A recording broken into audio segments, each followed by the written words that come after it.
All sports, all the time.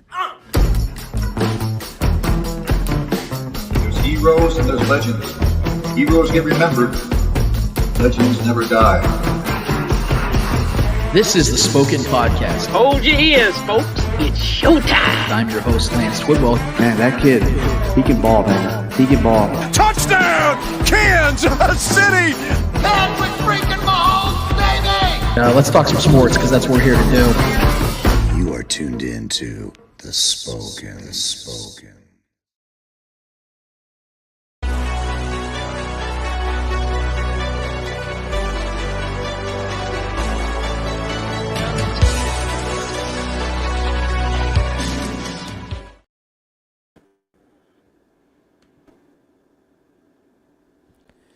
This is the Spoken Podcast. I'm your host, Lance Twidwell, here inside the Starcade Media Studios. My guy, Eddie Ortiz. Yo. Episode 196, full swing, full motion. We are so happy to be here with you, for you guys to be here with us, whether you are live streaming, whether you are podcasting, or whether you're YouTubing. Thank you so much for being here with us in this time, as we have a lot to get to, a lot of sports to unpack, guys, whether it is Chiefs-related, NFL league-wide related, World Cup related, whatever it is we're going to be touching on, guys. I promise you we have a lot to get to, and we're going to have a lot of fun to talk about these things. If you've not noticed, our guys, Trevor Twidwell is actually not with us today. He's a little bit under the weather, which I totally understand is the time of the season for that to be happening, but Eddie and I are going to keep the show rolling for you guys, so do not worry, do not freak out. We are here to take care of what we do each and every week here at the Spoken Podcast.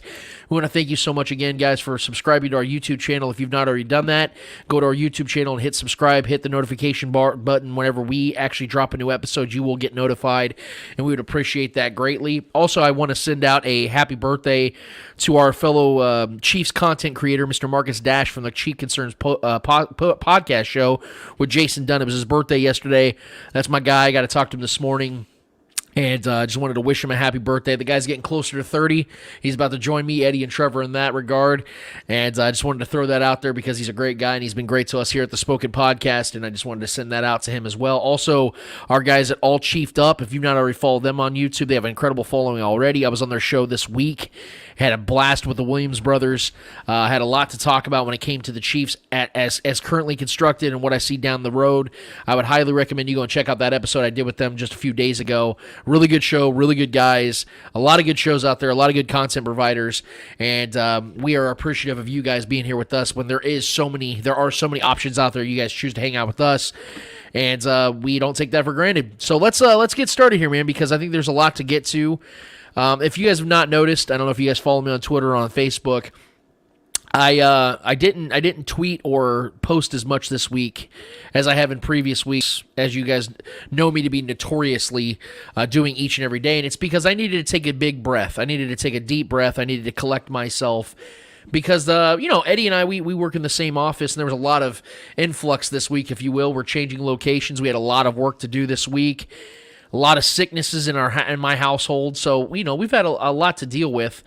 But the biggest thing I want to talk about in regards to this episode and what I had to accept and what I had to take a deep breath on is the current reality of the Kansas City Chiefs. Now, you guys have to bear with me because I have a lot to say when it comes to what's going on. So we know what happened this week, but I want to Tarantino this bad boy a little bit, kind of work our way back to the beginning and then work to the end. The Patrick Mahomes era has been unlike anything we've ever seen in the NFL.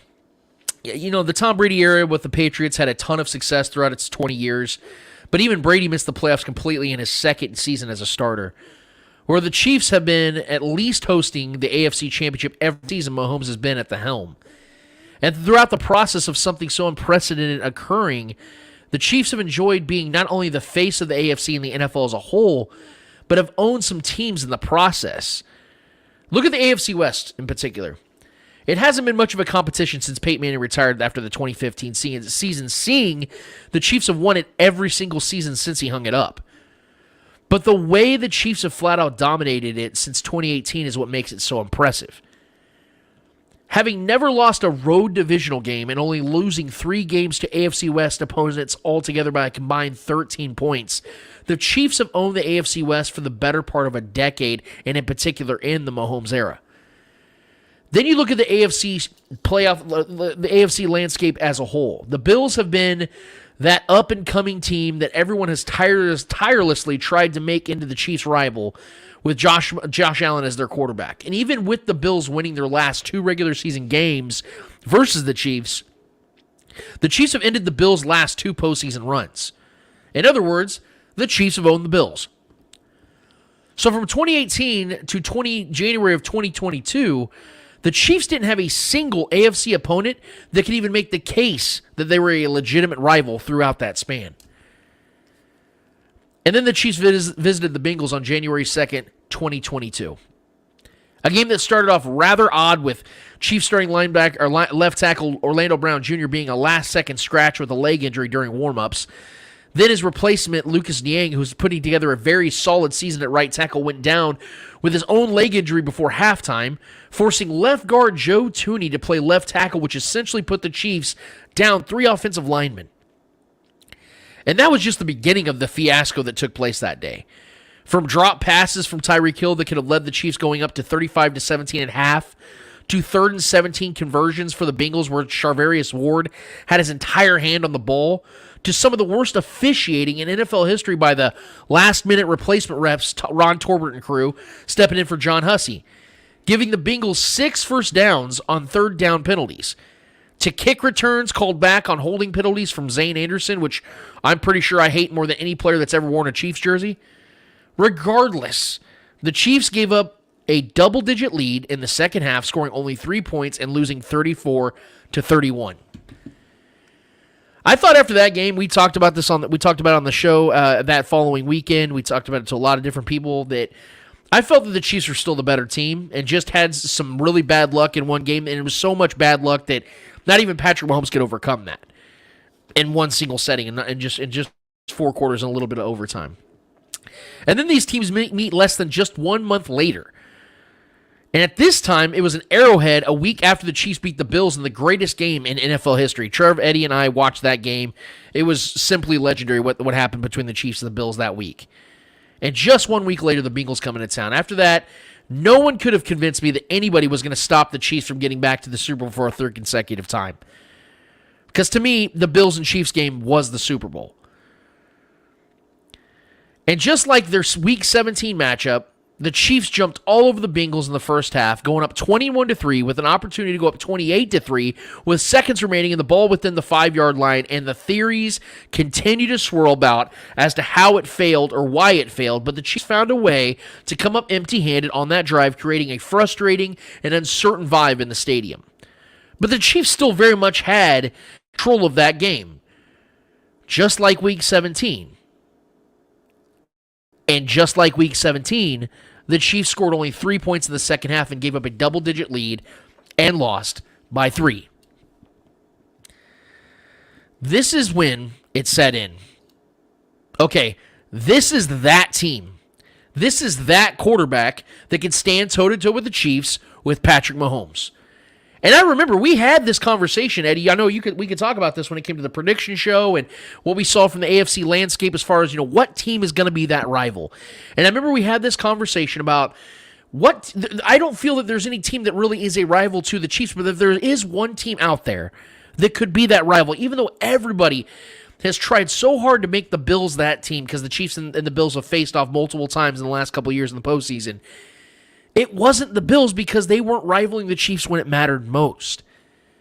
But it was the Bengals that were the ones that were doing that. And I said that would be the team that if I had to put a name out there, it would be them. Because it's the Bengals outside of Tom Brady and the Patriots that have beaten the Chiefs in the Mahomes era in both the regular season and postseason. Literally the only ones that have done it. And had Tom Brady and the Patriots stuck together for a couple more years, then you could talk about multiple rivalries for the Chiefs in the AFC playoff picture. So the Bengals have placed themselves in a very special category. Now you fast forward to Week 13 of this season, and you have a game that, although did not start out the same way the previous 2 meetings did between these two teams, the Chiefs had so many opportunities to put the Bengals away, so many opportunities to answer back, to get justice for what took place last season. And when your defense allows 431 yards Allow the Bengals to convert 7 of their 11 third downs. Your head coach gets outcoached again. Your quarterback gets outplayed again. And your superstar tight end fumbles on a momentous drive that the Chiefs built off of their defense's one real stop of the game, up 24-20 in the fourth quarter. Oh, and you have your newly acquired veteran safety, Justin Reed, talking shit and writing checks he can't cash unless you consider getting dribbled like a basketball by Samaje P. Ryan. Justice is the furthest thing from reality, and instead, the Chiefs were handed their 3rd consecutive loss from the Bengals in less than a full year.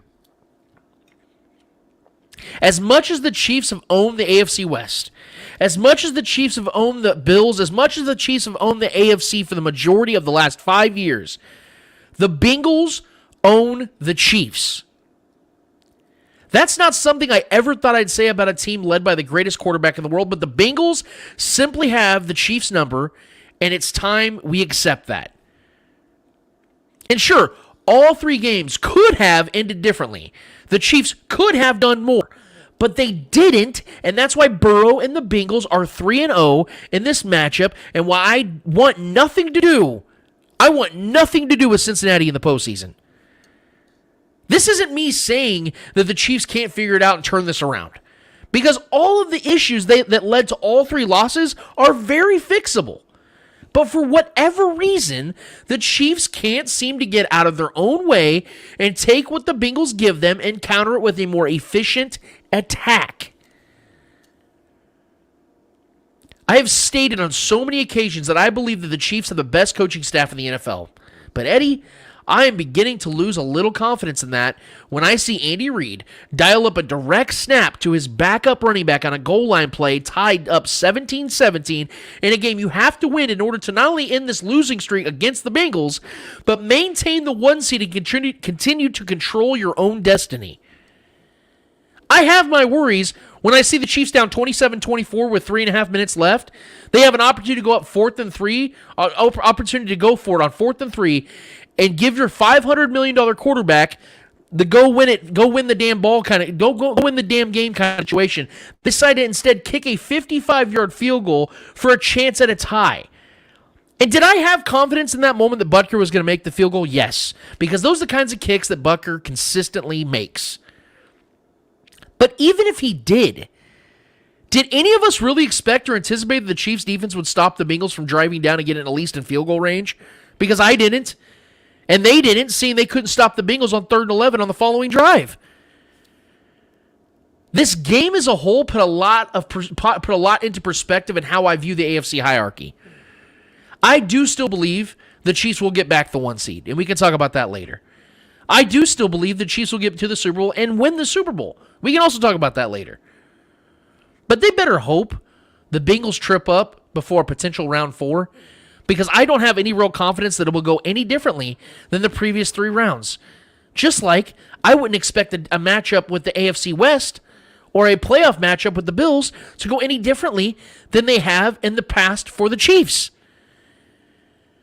The Chiefs have to prove to me that they can beat the Bengals before I can say they will beat the Bengals. Eddie, give me your thoughts on this game. I know you're the one of us 3 that picked the Bengals. You stood by your convictions. You were 100% correct. Did this game go the same way that you anticipated it was going to go? And did you think that the Chiefs missed a lot of opportunities to finally get that victory over Joe Burrow? Yes, I think this game went exactly how I thought it was going to go. Joe Burrow making plays, Jamar Chase making plays. Obviously, the Bengals doing whatever they want defensive-wise. Obviously, picking apart the rookies. You can't. If you're Spagnuolo, you can't do one-on-ones, especially with rookies. I think if Jamar Chase was in the field, I think it was a L'Jarius Sneed guy. That had to be his guy at all times. Anytime Jamar Chase was on the field, that had to be L'Jarius Sneed. I know you want Sneed to do those kind of blitz packages. I love those blitz packages because Sneed is great at those. But when your front 7 can't even get to the point, can't create a pressure, just abandon that and double the best receiver that they have. Yeah. if they don't have the best receiver, they have to rely on other things, and that can favor the Chiefs' defense in different ways. And they didn't take those opportunities. They didn't take those chances. They stuck to the same game plan that they lost the 2 games with. It was the exact same game plan. Just keep the rookie on Jamar Chase, or keep your second best corner in Charvarius Ward on Jamar Chase. I think this should tell us that Spagnuolo is starting to become that Bob Sutton in a way. Bob Sutton towards the end of his tenure was very, very hard-headed, I guess you can say. He didn't want to change anything. He didn't want to change his style. Spagnuolo has taught us differently. He does adjust, but for some reason, against the Bengals, against pressure, against when you can't get the pressure, Spagnuolo sticks to his system, and it always seems to fail. We saw it with the Bills earlier this season, and then we saw it again against the Bengals this as well. Defense cannot get to the quarterback. That on its own is an issue. And Joe Burrow last season was the most sacked quarterback in the league. I believe so. And the Chiefs couldn't get a sack. Same thing this season. Joe Burrow gets sacked quite a bit, but the Chiefs cannot create any kind of pressure at all. At all. Joe Burrow had the time of his life. He was cruising. He was doing whatever he pleased. Yeah, that defense showed me nothing but bad film. There's nothing I can take from this defense of this game. They've had good games in the past, but what they did against the Bengals it's like non-existent.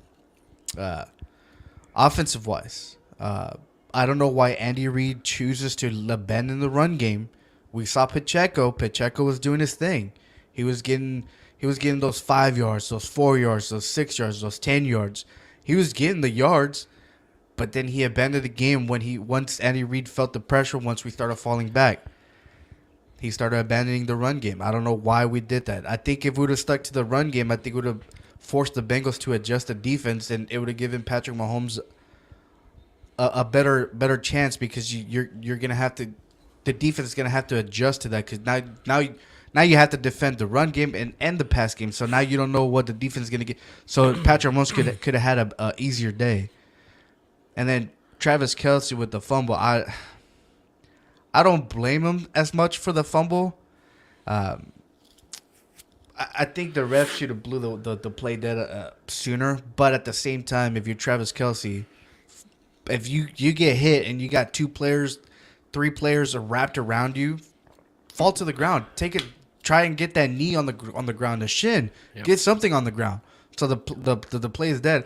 I know you want to give those extra 3 yards, those extra 4 yards, but when you have people poking at the ball, and you have 4 defenders on you, it's better to go down and continue the drive. You picked up like 20 yards on that drive, so I don't know what happened to this offense towards the end of the game. It was just very hard to see how bad this team struggles against the Bengals. I don't know what it is. I said it last week. The Bengals are the Chiefs' kryptonite, and you guys were kind of like laughed at first, but now that we see it, it is what it is. It's exactly like that. For some reason, the Bengals against the Chiefs play the best game of their lives, because we see the Bengals week in, week out. They have bad games. Yep. They have bad games against bad teams. It's just, I don't know what it is against the Chiefs. I don't know if it's the motivation. And I told Lance earlier this week, I was like, shit talking never works, especially before a game. And it's funny because yesterday I told Lance, it's like, shit talking is 0-2 this week. Well, now it's 0-3. So it's something that you shouldn't do if you're not gonna back it up. I'm more of those kind of people that shit talk after the game, after it happened. You know what I mean? It's like, I told you I was gonna do. I locked him up all night. That's just who I am. That's the player I am. Yada, yada, yada. After the game, after the fact, not before the game, because all you're giving is the other team motivation. What do the Chiefs fuel off the most against big teams? When they shit talk. Especially, remember Jalen Ramsey? Yeah. When he shit talked Tyreek Hill saying he was a punt returner? Taven Smith, the same thing. Exactly. Come see me after the game. Yep. The Titans this season against the Chiefs. Buccaneers. The Bucks. You said, I mean, you never shit. I learned this the hard way, and that was when I played soccer. Never shit talk your opponents until it's over. Once it's over, you know the outcome. Shit talk all you want. I don't care. You know what I mean? It's over. Yep. It already happened. I love the fact that Andy Reid doesn't like that, and I support that. Not that I'm against shit talking or anything like that, but if you can't back it up, don't do it. It's better to do it after the game, after the fact. But yeah, the Bengals just had their day, had a good game, and I see a lot of people is like, well, if Butker would have made that field goal, you gotta understand it's a 55-yard field goal. Field goals as it is, they're pretty hard. Pretty hard, and a 55-yarder. I mean, yes, Butker has us accustomed to him making those kinds of kicks. But at the same time, you have to understand that how hard it is to make those kicks. And furthermore, Eddie, to that point, when you talk about it, and kind of like what I said in my opening monologue, it's like you go for the field goal. That's the problem I have. Whether Butker makes it or not, you could sit here and blame him for missing it. But even if he makes it, the Bengals still have over 3 minutes. Exactly. And did we see anything outside of the Chiefs' fourth down stop from Carlos Dunlap? Look at that next drive. They were already on field goal range when they kneeled the ball. Exactly. It's nothing in this defense told me that we were going to stop him, even if Butker had made that field goal. I think at that point in time, when it's 3 minutes left, you see what Joe Burrow has done to this defense. You have arguably the best quarterback in the league, and the game's on the line. And Mahomes, they said, you saw him hobbling off the field. Yeah. But Andy Reid himself said, I didn't see that, and that wasn't a factor in the situation. He said, I was going for the field goal regardless, which is a problem for me because you're going for the conservative approach. You're going for the tie. On the road against a team like this that has been dicing your defense up all game. And I get it. Then we don't convert. Let's say we don't convert that fourth down. At least I'll be at peace knowing that, hey, we try to beat this Bengals team. You put the ball in Patrick Mahomes' hand to win or lose the game. You gave Mahomes a chance to beat this Bengals team. Yeah. You know what I mean? Yep. But when you take it away from Mahomes and try and make a 55-yard field goal and then give Joe Burrow over 3 minutes to drive the ball down the field and only score a field. They only needed a field goal to win the game. Yeah. They did. They drove down the field like it was nothing. They converted, I think it was a 33-11 on that last drive, I think. And then that defense, I don't know. Was it? I think it was Snead and was it Thornhill and Snead that had the Jamar Chase that could have sacked him for a loss? Like not Thornhill sacked him, did but the Olay play where he just dove at him, and it was they could have tackled him for a loss, but they kind of like hesitated. Yeah, don't hesitate at those plays. Go for it. If you missed the tackle, at least you tried. And when it comes to this defense, the biggest issue I have with it in this game in particular, and we've seen it in some other games too against, ironically, other good offenses of teams that are going to be probably in the playoffs going for the AFC Championship against the Chiefs, is the lackluster tackling from the secondary. We talked about this from the draft about how the Chiefs went so heavy in secondary. They went and got 4 rookies in the secondary. They went and got Justin Reed in the offseason. And I'm thinking, okay, they're going to build their defense through their secondary. And I'm okay with that. It's not really my idea. I'd rather have a great pass rush, a front 7 that can get pressure, because to me that's more an effective defense of winning games. Yeah, like that, you don't need the greatest corners. You don't need, because you're creating, you're facilitating the game for the corners. Yes, I'm okay as long as it works. And we've seen the Chiefs secondary have big games and good moments and things of that nature. But in games like this against a Joe Burrow type of quarterback, where he's going to make elite throws, you're going to need your front 4 to make pressures. And I said in our pregame that I want to see Spagnuolo's trust his front 4 with getting pressure to Joe Burrow, and it wasn't until that final drive where Joe Burrow literally gave himself up and Karlaftis touched him, the Chiefs did get a sack. And 8 of the 12 games this season for the Bengals, Joe Burrow's been sacked at least 2 times. And some of these defenses they faced that sacked him multiple times are bad defenses.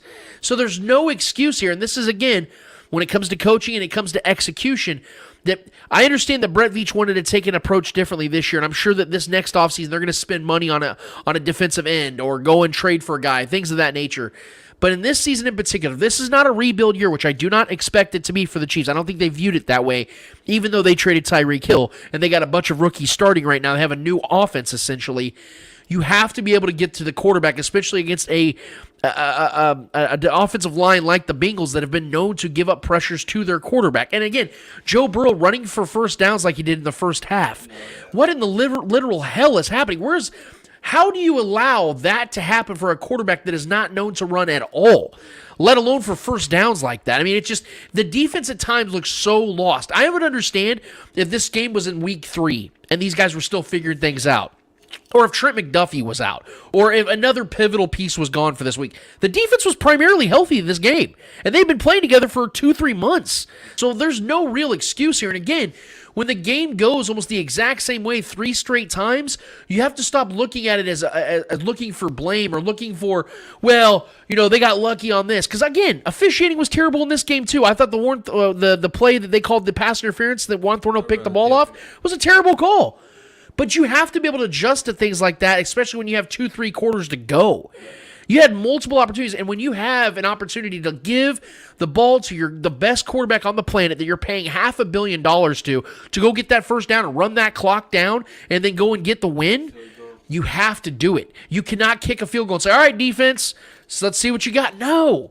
This team is going to win and lose games based on what Patrick Mahomes does. Would it be better to have a defense that can go and do those things? Absolutely. That's why Tom Brady has 7 Super Bowls, because he always had a top 10 defense that could stop those types of drives. That's not the reality here in Kansas City. So you have to make do. And how do you make do? You give Patrick Mahomes the opportunities going and winning that damn ball game. And I would like to believe that there's a better chance Patrick Mahomes gets that 4th and 3 conversion than Harrison Butker having to go out there and kick a 55-yard field goal.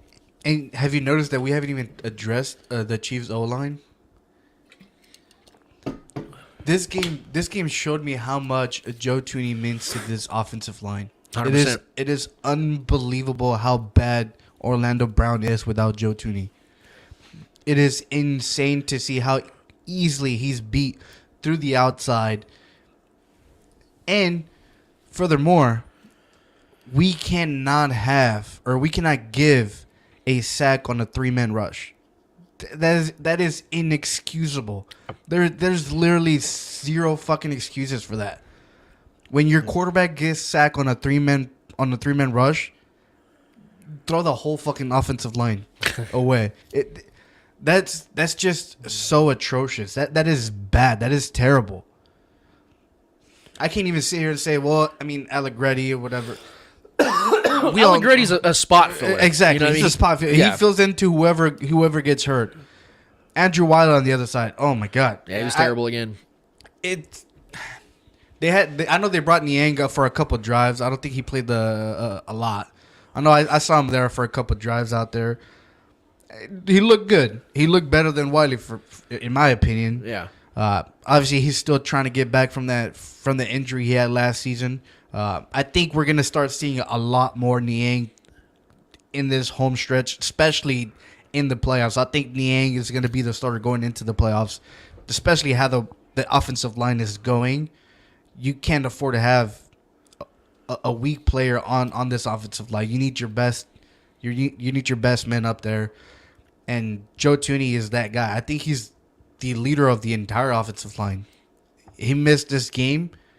His absence was very well made aware to the fans. You saw Hendrickson get through that little where Orlando Brown was anticipating, because I think what happened in that play, now that I've watched the play over and over again, I do believe Orlando Brown was anticipating that McKinnon was going to be there for the chip. He wasn't there. Gives up the pressure. I think Mahomes was going to run out anyway, and I don't think Mahomes was anticipating that McKinnon was going to be there on the outside when everybody points out, oh, McKinnon was wide open on the flat. I don't think that was the play. I think that McKinnon was supposed to chip I think there. McKinnon extended the play because he saw that Mahomes is gonna break out. So he broke out. And that's what's frustrating about these plays, because you're right. Under no circumstances can you give up sacks with 3 men rushing, because, again, the Bengals did the drop 8, which we were anticipating to happen. We all knew that. And, again, Patrick Mahomes was not creating plays with his legs. Because in that play, when he got tripped up, I do believe he was going to run for the first down. I do believe that was going to happen. So I'm not going to sit here and knock him on that one. My point, though, is we didn't see enough of that where over my dead body, like Trevor said last week about over my dead body, you're not going to beat us this time.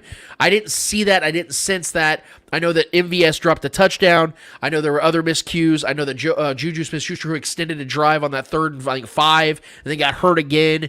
They're missing Kadarius Toney. They're missing McCole Hardman. And that's also what I want to bring up, too, because to your point, Joe Tooney is the highest paid guard in the league.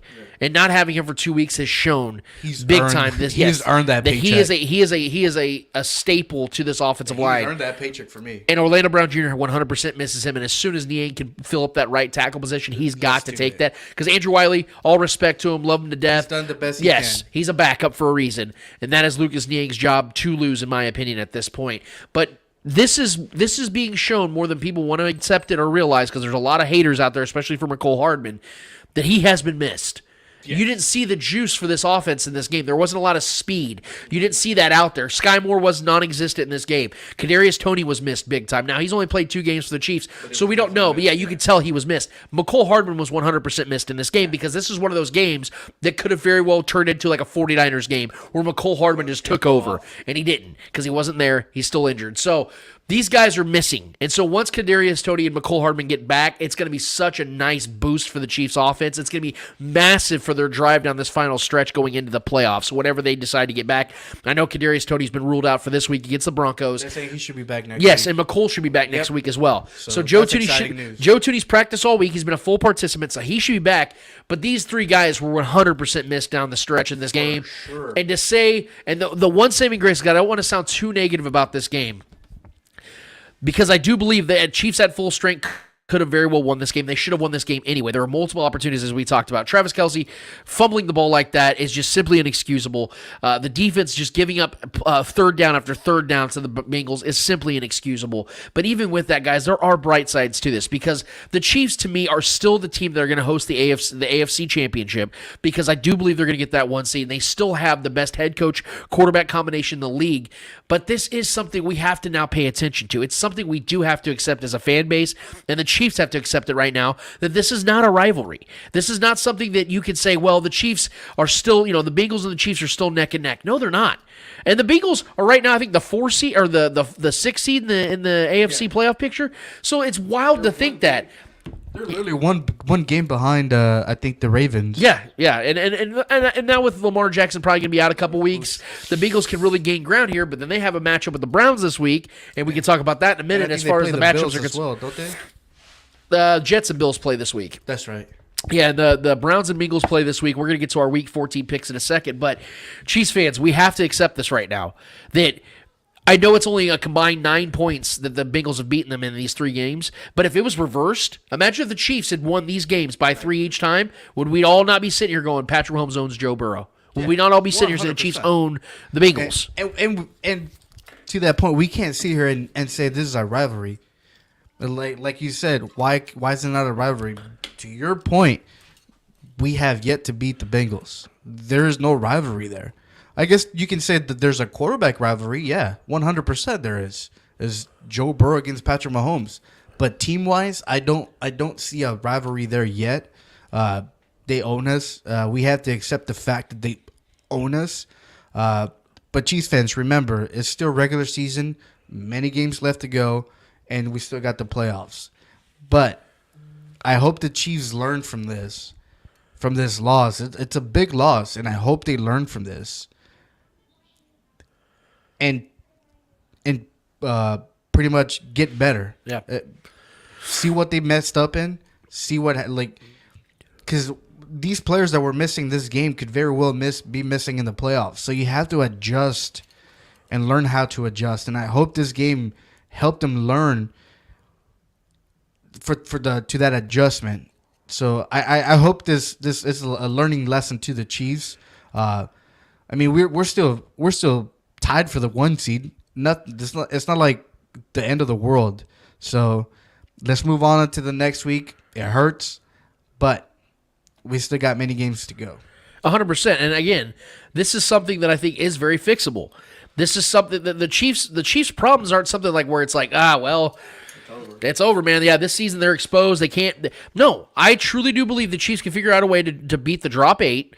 I do expect that Andy Reid's finally at some point going to stop getting so goddamn cute in the red zone with these stupid ass direct snaps to backup running backs or to Blake Bell and a little toss over here that he did last year. If you stop doing those things and start realizing where your strength comes from, which is your quarterback, then things are going to get a lot more easier for you guys. Like that's the thing. That's why I always say the Chiefs beat themselves, because they do things like that are just like, you don't see Joe Burrow doing that. You don't see the Bengals doing that. You don't see the Bills doing that. Like when it comes to the teams that you compare yourself to in the AFC, they don't do stupid shit like that in the red zone. Why is that? Because more times than not, those plays aren't going to work, and then it's just going to make you look silly. Stop doing stupid shit in the red zone, and you're going to start scoring more touchdowns. Again, you can't, as much as I say that McCole Hardman has been missed, you can't sit here and say, well, the Chiefs can't score in the red zone because McCole Hardman's gone. No, you still have a ton of weapons.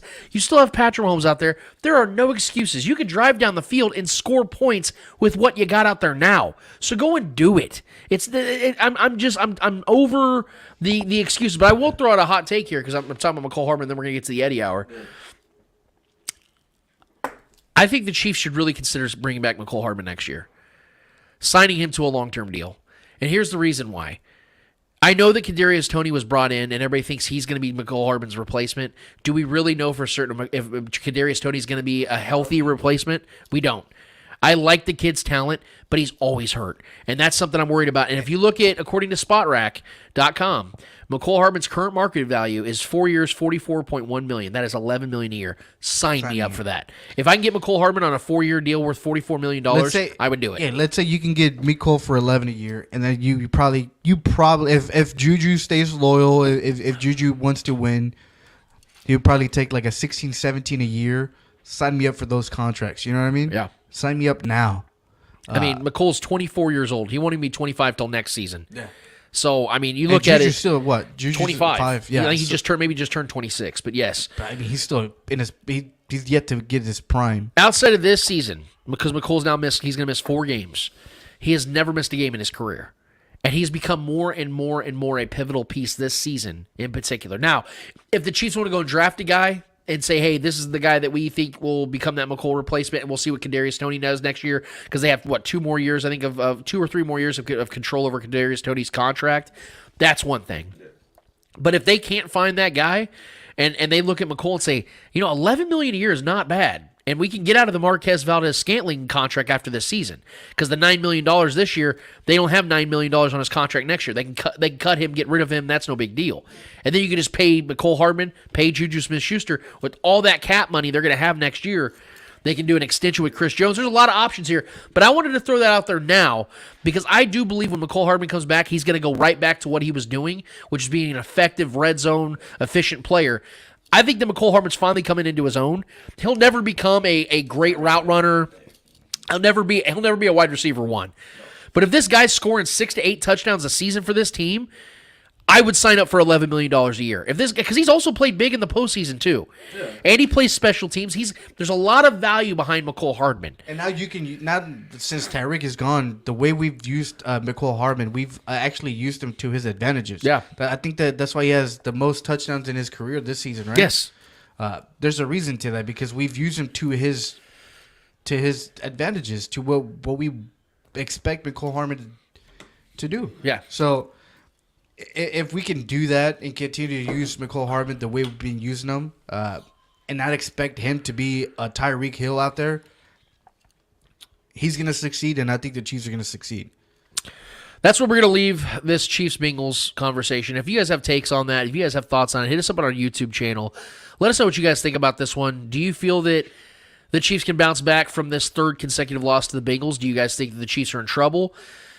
What do you think about the McCole Hardman take that I had as far as, maybe the Chiefs trying to bring him back for a few more years? Because I think it's something that is definitely on the table, and I think it's actually something the Chiefs are talking about and will continue to talk about as the season goes on and go into the offseason. But there's still plenty of football left. The Chiefs have 5 more games to go. I think that the Chiefs have the best situation right now of all the AFC teams that are fighting for that 1 seed. When you look at the schedules in comparison to the Bengals, in comparison to the Bills, the Chiefs have a great opportunity here to run the table. We're going to talk about that in just a minute. But let's get to the Eddie Hour first and foremost, because I know my guy Eddie's probably got plenty to talk about. So, Eddie, the floor is yours. What's in the Eddie Hour this week? All right, man. Let's get into the I guess the new rule the NFL kind of implemented on us this week, and that's faking. Because we saw it against the Chiefs. We saw it on Sunday night with the Cam Jordan. Cam Jordan. So they have the NFL has officially come down and they have fined the Saints $350,000. The head coach Dennis Allen $100,000. Co-defensive coordinator Ryan Nelson $50,000, and Cameron Jordan $50,000 for what the league felt was Jordan faking an injury. I love this because this will definitely you're hurting players where it matters the most to them, and that's their money. Yeah, don't fuck with their money, and I agree with that. Don't fuck with their money, but when you're doing stupid things, you get stupid rewards. You know what I mean? Yep. So I like how the league is taking a step forward on this and trying to avoid players faking injuries, players, and people are gonna say it's like, how do you know when they're faking an injury? We saw it clearly against the Bengals. Jesse Bates, yeah, we clearly, and then obviously with the Saints, when he took that, you can tell when they're faking injuries and when it's an actual injury. Yeah, because the actual injury happens immediately during the play or after the play. Yep, they don't wait like 20, 30 seconds and then go down. Yeah. You know what I mean? Yeah.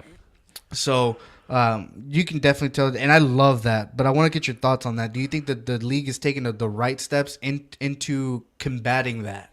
Yes, I think this is the right thing to do. The problem I have with it are 2 things.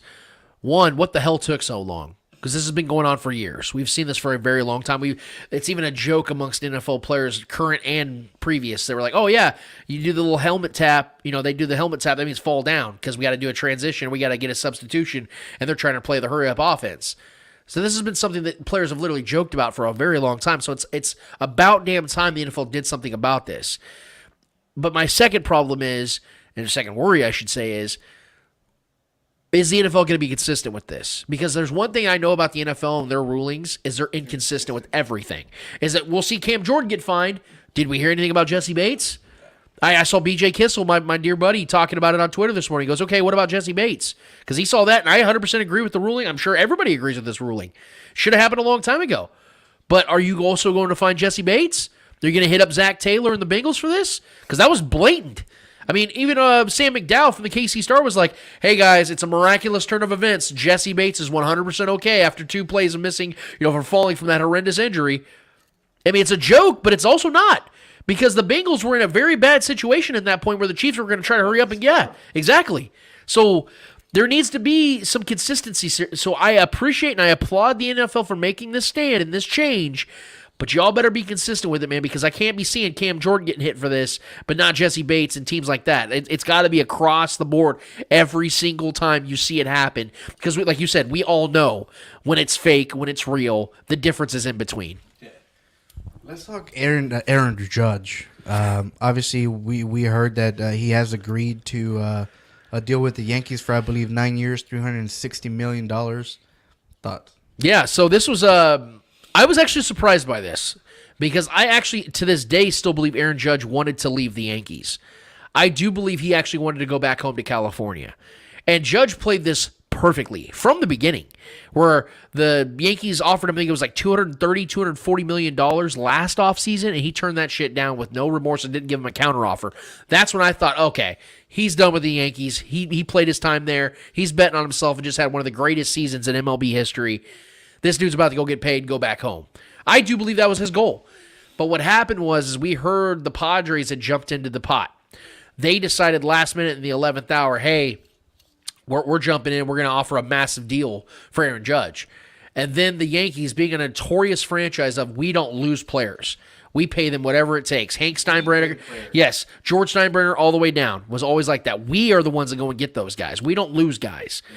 And so I think the pride set in for the Yankees and their tradition to a fault.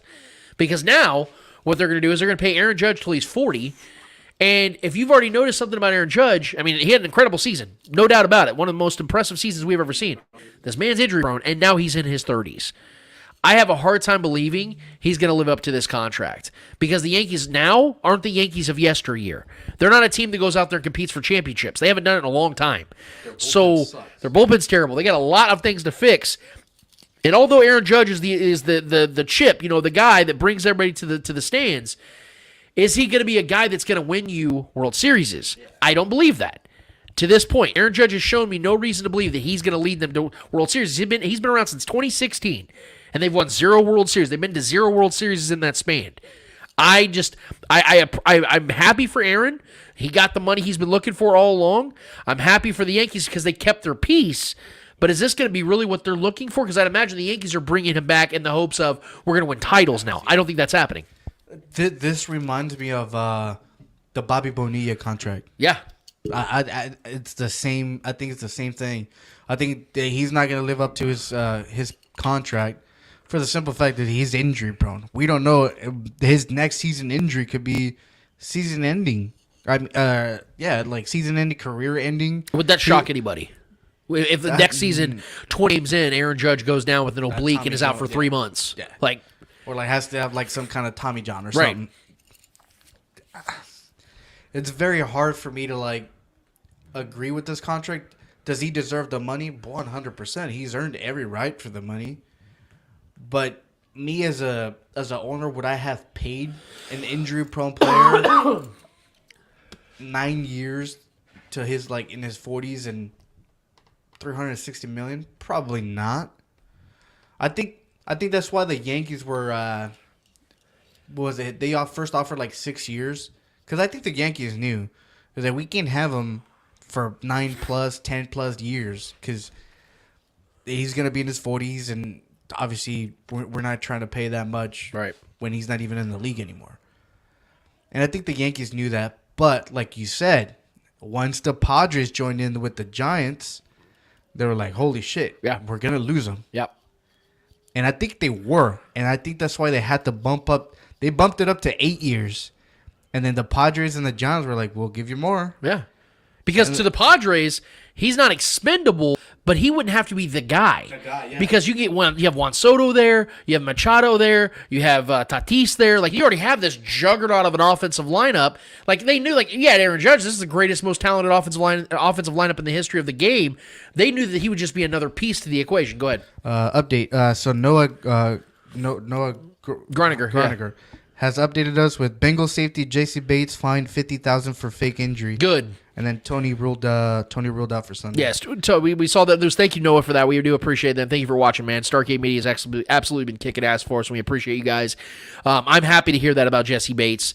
That was my concern. Yes, I'm glad the NFL did that. That is what I want to see is consistency with this rule. I'm good with it. I want this rule to be in place, but do not pick and choose. You see it, hit it. You see, and Cam Jordan deserves it, so does Jesse Bates. And like I said, this is great because it hits the players where it hurts the most. So now they're going to contemplate, oh, shit. It's if the coach wants me, is he going to pay my fine? Right. I'm not going to want to get fined. Yeah, you guys are telling me to fall. You better pick up that check. I think I think for repetitive offenders on this new ruling thing, I think should probably be suspended for 1 game. Now start losing games. Ooh, there you go. I like that. You know what I mean? For repetitive offenders. Second, third offenses. Second, third offenses. I like that. 1 game. That's You're a good out idea. For 1 game. I like that too. That would have to go probably to the next CBA, I'd imagine. Yep. But to my final thought of the Judge situation is, yes, I do believe that he was going to be gone if the Yankees didn't pay this. But if you look at the previous 2 massive contracts that the Yankees gave out, they didn't pan out either. Look at Giancarlo Stanton. I mean, the dude can hit a home run like a softball player. They didn't give it to him. It was the Marlins who But you know what I'm saying? They picked it up. They picked up the rest of that contract, which was massive. And then he hits home runs like a softball player, like a beer league softball player. He just belts the ball. but he's not a great player, and he's injured all the time. Look at Garrett Cole. They gave him that massive deal. He's not been the ace they were looking at to be that guy that leads them into playoff success. So you add Aaron Judge to that equation, and the worst part is all three of these contracts are going at the exact same time. Like back in the day, when you get A-Rod, Jeter, Posada, and Mariano Rivera, and all these other big names that you're paying good money to, you know that you're going to be in playoff contention each and every year, though.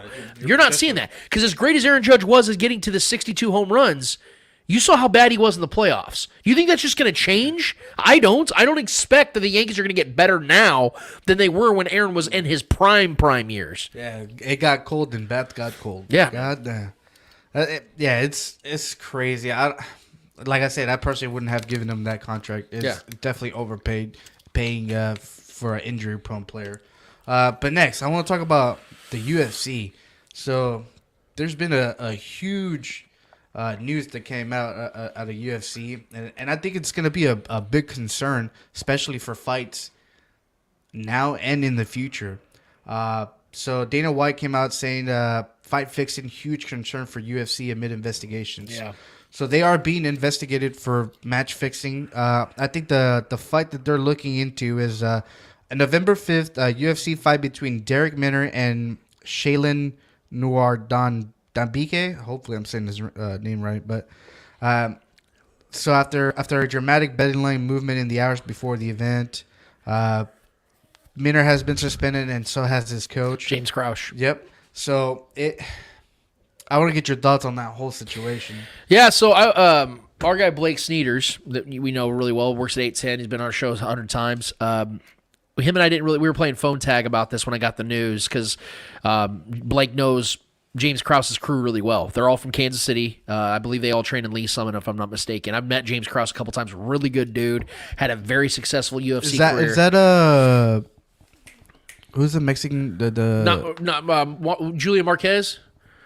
No, who's the guy from Tijuana that trains in Kansas City now? Yeah, I'm pretty sure they all work together. Yeah. So that's his. Yeah, James Krause. James Krause is the biggest fighter to come out of the UFC. The champion. Who's the champion? The flyweight. Brandon Moreno. Brandon Moreno. Yeah, Brandon Moreno. That's his. Yeah. Oh shit. So they all work together, and I haven't got a chance to talk to Blake, but Blake said that it's all pretty legit. And that's the really shitty thing about this is these guys have really been working their way up. James Krause has worked his way up, like I said, as a fighter and now as a coach. Been coaching a lot of guys, and now he's not allowed to coach in the UFC anymore.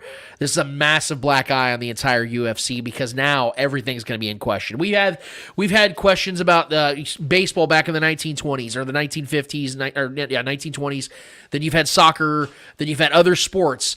Now, when it comes to fighting, if you're fixing fights, we're gonna because everybody wants to talk about how the UFC can become more of like boxing when it comes to success. What you don't want to have is the other part of boxing bleeding into the UFC, where we've had fixed fights in boxing and we've had people lose interest in boxing because of these very reasons. The UFC is at the precipice here. They've been blowing up, gaining popularity. They're with ESPN now. If they find a way, man, to have multiple situations, like you want to talk about repeat offending, if this happens in other situations, if they start doing thorough investigations and finding other teams doing these things, then you're talking about the UFC as a whole being raised in question. I think Dana White's going to do the right thing in all this, because one thing I'll give Dana White respect in and the benefit of the doubt in is he does go and nip things in the bud when he needs to. And I do believe Dana's going to get this right, but it sucks at a personal level, because being here in Kansas City and seeing a guy like James Krause and these other guys flourish and grow and become big pieces in the UFC landscape, it really sucks to see. I'm going to get more information from our guy Blake. I haven't got to talk to him about it, but like I said, it does not sound good, and it sounds like there's a lot of legitimacy to the accusations. Yeah, I was reading that this morning, and I'm just like, ooh. Well, I went back and watched the fight, and it doesn't look good at all. Let me just put it like that. And obviously, when you're watching the fight from just like a pure perspective, you don't think that's going to happen. But then you know that in your mind, you're like, okay, they say this happened. You watch, you're like, oh, that doesn't look good. That doesn't look good at all. Now it's kind of like, yeah. All right, let's go into the NBA. We saw yesterday. It's the biggest talking point of today. Yeah. I don't know if you know, but it's the whole Zion's dunk with like 1.4 seconds left on the clock. Those what are those called? What are those rules called? The unwritten rules. Unwritten rules. Yeah. what are your thoughts on that? And obviously, we've talked about unwritten rules here in the past, but I'm gonna bring it up because the topic, it's the topic. I want to get your thoughts on the unwritten rules again.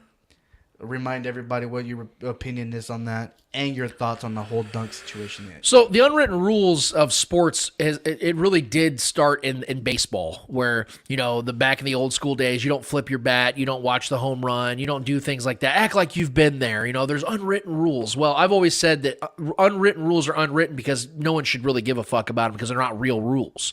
They're just people with hurt feelings that are sensitive that don't want to be shown up.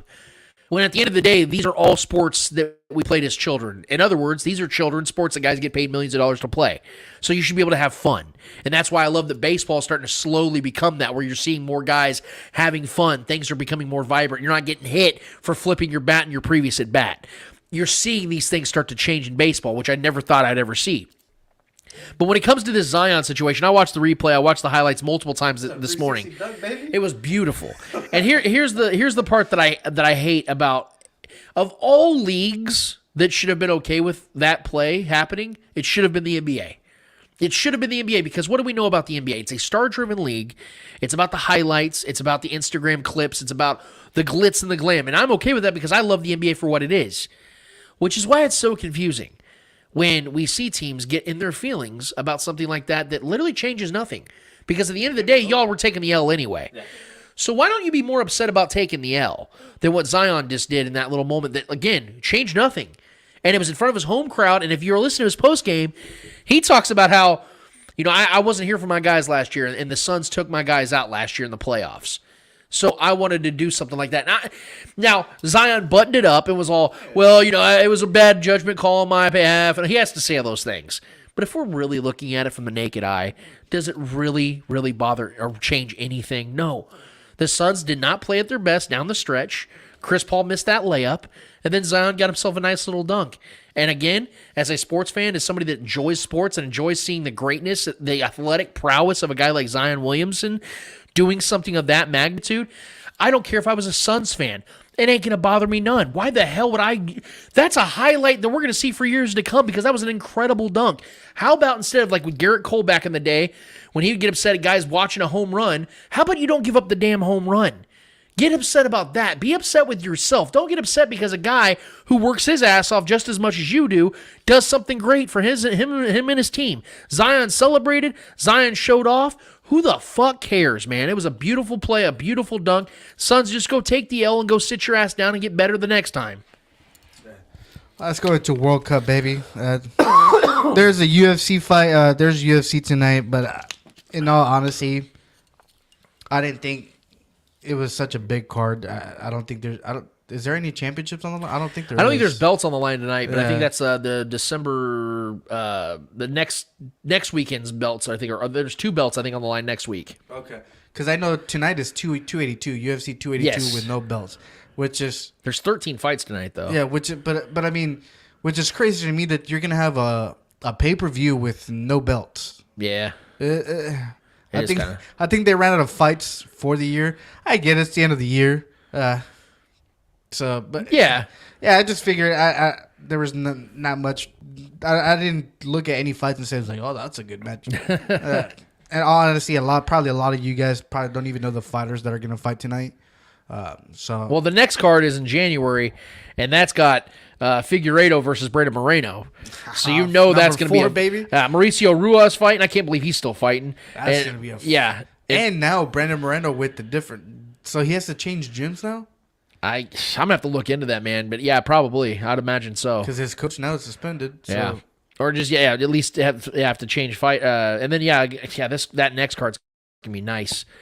That's the next. That's 283. That's in January. Brandon Moreno did not need this a month before his fight, especially from his gym. Oof, no, he did not. That's tough.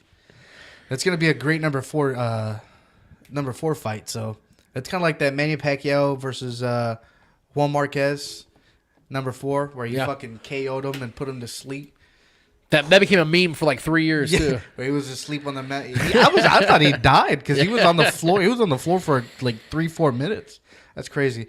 But let's go into the World Cup. I'm gonna just kind of go over the round of 16. So we saw the U.S. get beat by Netherlands. No surprise there. We all knew I knew the capabilities of the U.S. and I knew that they didn't have a team to really be put out there and compete against the Netherlands. Nothing against the U.S. They did a tremendous job. They're the only CONCACAF team that made it out into the round of 16. Hats off to them. They did the best they could. But against the Netherlands, that was just a terrible matchup for them. And obviously the Netherlands won 3-1. We had Argentina versus Australia. It was a lot tougher for Argentina to win that game. They ended up pulling it off in the second half, but it was definitely a hard-fought win for Argentina on that one, 2-1. France, oh my God, France just looks amazing. They defeated Poland 3-1. Mbappe just out there doing what Mbappe does. He broke Pelé's record for under the age of 24 with 8 goals. So now Mbappe owns that record with 9. So to dethrone the king of football, that is something we all have to take seriously. That's something. Would you say Mbappe is the best player in the world right now outside of Messi? Because I hear a lot of people praise him like that. I would definitely say Mbappe is probably top 5 in the world right now. Top 5, okay. Because you still have Haaland, who is probably a better finisher, a better striker than Mbappe. But I think Mbappe as a footballer as a whole could be potentially a little less, slightly better than Haaland. But that's a very close fight. Obviously, you still got Messi, who is playing top form this year for some reason. This season, he's just been going off for club and country. Obviously, you got Luka Modric, who is arguably the best midfielder of all time. So I would say top 5. Maybe you can argue about Mbappe going into the top 5. Definitely top 10. Okay. Definitely top 10. But like I said, you can debate on whether Mbappe is a top 5 or not. Some might have him, some might not. But he's definitely up there. Okay. Then we had England versus Senegal. We all knew how this was going to play out. England came out, did their thing, 3-0. Japan-Croatia, that was a great game. It was they had to go to penalty kicks, and Croatia ended up pulling off in the penalty kicks. But Japan was scaring Croatia because they took the lead in the first half, and they were pushing for that second goal, and Croatia ended up tying in the second half. It was a great game overall. Then you had Brazil versus South Korea. The easy fucking victory for Brazil. It was 4-0 by the 30th minute. So I think Brazil literally replaced their goalie. Literally every single player in Brazil has played in the World Cup now. They even they took out the goalie to put in the goalie that hadn't played yet. That should tell you how that game was going for Brazil. The game was over before. What an upset too, man. Yeah. Then you have Morocco versus Spain. That game, if you remember last week, I told you guys that the one game I do not know for a fact who was going to win was the Morocco versus Spain. I honestly had zero clue. I ended up picking Spain just for the team, the name, obviously who they are and stuff like that. I picked Spain, ended up going out in penalty kicks. They missed every single penalty, which is crazy to me. But definitely Morocco, dark horse of the tournament. Then you have Portugal, Switzerland. Portugal just had a fucking party. Portugal decided to go in there and attack. They did just that. They ended up scoring 6 goals. They ended up benching Cristiano Ronaldo, so that tells you how much of an attacking force they went into that game. They ended up winning 6-1. Now I want to talk about the fun part. The quarterfinals that are going on now. Yesterday and today. Yesterday we had, the first game was Croatia versus Brazil. What a game. What a game that was. It was from the when the whistle blew to the last penalty kick. It was just phenomenal throughout the entire game. Both teams were just trying. In the end, Croatia ended up pulling it out in the penalty kicks. Brazil, I believe, missed 2 PKs. Crucial. But I got to give my props to Croatia. They did the unthinkable. They were definitely the underdogs in this matchup. And one of the craziest stats that I read about this matchup was the Brazil, since 2018, had only played one European country, and that was Czech Republic, leading into the World Cup. That was the only European country that they played in the 4-year process to this World Cup. And it showed because against Serbia and Switzerland, they struggled. They won those games, but they struggled. They 100% struggled. In some of the instances, I thought they could potentially get tied or lose because they were struggling bad. Obviously, South Korea, once they went to the round 16, they took care of business, did their thing. But yeah, this is arguably one of the biggest upsets in World Cup, especially now because everybody had Brazil. The way they were playing, the way that they were, the way that they were, the chemistry was there. The players were vibing and having a great time. We all thought that Brazil was definitely going to be a title contender. They were until Croatia proved it otherwise. And now Croatia is definitely, for me, definitely a title contender. Taking out one of the, I guess you can say the number one contender. You're taking out the number one contender. So that's my head's off to you, Croatia. Then the next game, the 1 o'clock game yesterday, Netherlands versus Argentina. What a game. Yeah. What a game that was. Argentina took a lead in the first half with Messi doing the assist. Obviously, Messi doing Messi things. And then Messi does his own thing and scores a PK in the second half. He made that thing look so easy, too. So then he scores the penalty. Argentina goes up 2-0. But if you know soccer, 2-0 is the trickiest result that you I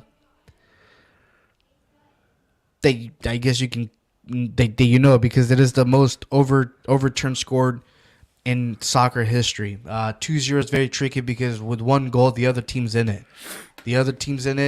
And your morale just shoots down. You're like, holy shit. Yeah. And it happened. It did just that. The Netherlands found a way to tie the game on the last minute. Literally, the last minute of regulation. They found a way. They tied the game. Into overtime we go. Fantastic overtime. They were both fighting. They were both, trying their best to win the game. Go into PKs. Argentina obviously wins in PKs. They pull out a victory. Hard-fought victory for Argentina. Hard fought.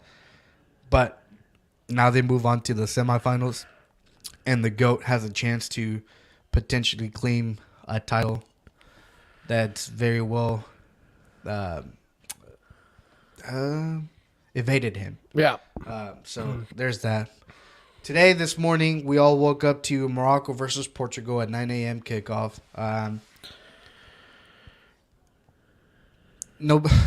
Everybody had Portugal to winning this game. I believe Lance said that Morocco came in as a plus 400 underdog in this game. Massive underdog. Yeah, it's we said dark horse on the last round, and 100% they're the dark horse. They've now become the Cinderella story and dark horse at the same time. It's the first African nation to make it to the semifinals in a World Cup. No African nation in the history had ever make it this far. But like I said, and I said it since the beginning of the World Cup, there's always one African country that makes a push. There's always one that makes a push, and Morocco happens to be that country. Ronaldo came in the second half. They tried. They definitely tried. They almost scored a few times towards the end of the game, but I think their game plan backfired a little bit. I think they sat back a little too much than the last game. I think if they came out like the last game in attack mode, I think they would have caught up Morocco off guard, and I think they could have definitely beat Morocco. The first half was it was boring. It was a pretty bad first half. Other than the first goal, I think Morocco dominated the first half, something I wasn't expecting. Definitely Morocco wasn't expecting that either because we saw Morocco kind of sit back as well and kind of just wait for the counterattack. But I think Portugal was doing the same thing. So they were both kind of playing the same style of football. So it was very, very... It was just a poor first half. But the second half came out. Portugal definitely came out with a different game plan. They started attacking more. They were moving their defenders up. Obviously, Morocco could have won this game by 3-4-0, but they ended up missing all those open chances. But Portugal tried. In the end, it didn't work. Now, Cristiano Ronaldo has, I guess you can say, played his last World Cup. Sad to say that. Sad to see that. The way he went out, not the best. As a soccer fan, as a soccer player, seeing Cristiano Ronaldo leave the field in tears, crying, hurts, man. Hurts. Yep. Because it reminds you that these players are getting older. It reminds you that this generation that we grew up in with Cristiano Ronaldo, Lionel Messi, is coming to an end. Obviously, we have players coming out with Mbappe, Haaland, and but now you're starting to see the Luka Modric, the Lionel Messi, the Cristiano Ronaldos, the Pepes, the Thiago Silvas playing their last World Cup. True changing of the guard, man. Yeah, true changing of the guard. Enjoy it while it lasts. We only have 4 games left. 4 games left. Well, 5 if you count the one for France versus England that I'm about to talk about. So, yeah, it's very sad. Very sad for Cristiano Ronaldo. I wish him nothing but the best. He did the best he could with what he had, especially at his age of 37 years old. Do you think it was the right idea for Portugal to take him off the bench? Yes, I think he. I think that was it was a good move. Cristiano Ronaldo is not at his top level. Obviously, the age has definitely caught up to him all at once. He was phenomenal last season. Last year, he was phenomenal. He was still playing great football. And then this year, it was a drastic decline in his game. Definitely not the same Cristiano Ronaldo that we've known and loved. But 37 years old, have definitely caught up to him. Sad to see a great player like that struggle as bad as he has recently. Obviously, with the whole situation with Manchester United, with them parting ways, that story. They're pretty much both throwing shit at each other, and Cristiano doing an interview, pretty much saying bad things about the coaches and stuff like that. Relationship, yeah, I don't know what happened there, but yeah, we still got Messi in here. Let's enjoy it, and I wish Ronaldo nothing but the best in whatever he is that he does. And if he still decides to come back for the next World Cup, he'll be 41, which I highly doubt he'll even. Who's the oldest player to play in a World Cup? Like an actual, like not a guy that's on a bench. What I'm saying, like actually, got PT. Ooh, that's a tough one. I know Pirlo was 40 when they played Italy. What, 06? Yeah. Mexico had a 40-year-old goalie, I think, this World Cup. Ochoa, yeah, he was 39. Ochoa's 36. Oh, okay, I thought he was a little older than that. 36, 37, I think. He could be 38. Fuck, I don't know. Yeah, he's old. Ochoa's not 40 yet. I know there's been a couple players that have been in their 40s that have played the World Cup, but definitely just ride the bench. They don't really see the field. And if Cristiano Ronaldo decides to make into the 2026 World Cup, he's definitely not going to see the field. I highly doubt it. Yeah. They'll probably bring him because of the name. He'll draw attention to the team. I don't know. I think 100% this was his World Cup, especially the way he came out, crying and people trying to calm him down. He was in tears. He was crying. So I think to me that showed me that this is definitely it for him. Yeah. I think he knows this is it, and I think he knows that the end of his career is near. Yeah. So, and then we still got one more game. We still got England versus France at 1:00 here in about 20 minutes, 19 minutes. Great game. It's going to be a great game. I think France is going to win this game, but I think if anybody can beat France, it could be England. France is kind of like those Chiefs. France is kind of like the Chiefs, the best team in the tournament, but again, they go down to the level of their competition in a way. In a very frustrating way. In a frustrating way, yes. I think France has the talent to blow out England, and I won't be surprised if they win 4-0, 4-1, 5-1, 5-2. If they score more than 3 goals, I wouldn't be shocked because it can very well happen. But at the same time, I can also see England pulling out an upset and defeating France because France sometimes it just gets down to the level of their competition, and we saw it in the Euros. We saw it leading up to the World Cup that they struggled. So it's going to be a really, really good game. I have France winning this. I think France is going to make it to the semifinal and make a push for the World Cup title. Yeah. And I think if they make it to the semifinal, I think they'll definitely make the finals 100%, in my opinion. They will be playing Morocco. I think Morocco's dream come crushing down if France does, in fact, go into the semifinals. I think if England goes into the semifinals and plays Morocco, I think I might choose Morocco to win that game if England does make it to the semifinals against Morocco. So next, what is it? Tuesday, Wednesday. Tuesday, I think we have Argentina, Croatia. It's gonna be a phenomenal game, and then we have Morocco and the winner between France and England. So can't wait for that. Excited. And then we got the World Cup final, I believe, on Sunday of next week. Third place is on Saturday, and World Cup finals on Sunday. So the finals where we're going to see about 1.5, 1.7 billion people watching. So can't wait for that. So yeah. Fuck yeah, man. I've really enjoyed the World Cup being a part of our conversations here because I think it's good for our brand, obviously, to branch out and talk about the world sport. And for people that may not watch it, like I'm a casual viewer, I'll admit that. But this is always good for me because I get to kind of branch out and to know more players, know the sport a little bit better. I feel like every time I watch the World Cup, I understand the world of soccer a lot better. And it's just a great thing altogether. And I love that we're seeing these legends like Messi still get a chance to win a World Cup. I think if Messi does win the World Cup, that I don't really think there's much of a debate at that point that he is the greatest player who's ever lived. I think he is no matter what happens because of just what he is as a complete player, being a small guy the way he is. It's like he's like the Steph Curry of soccer where undersized guys shouldn't be leading teams to success that he has.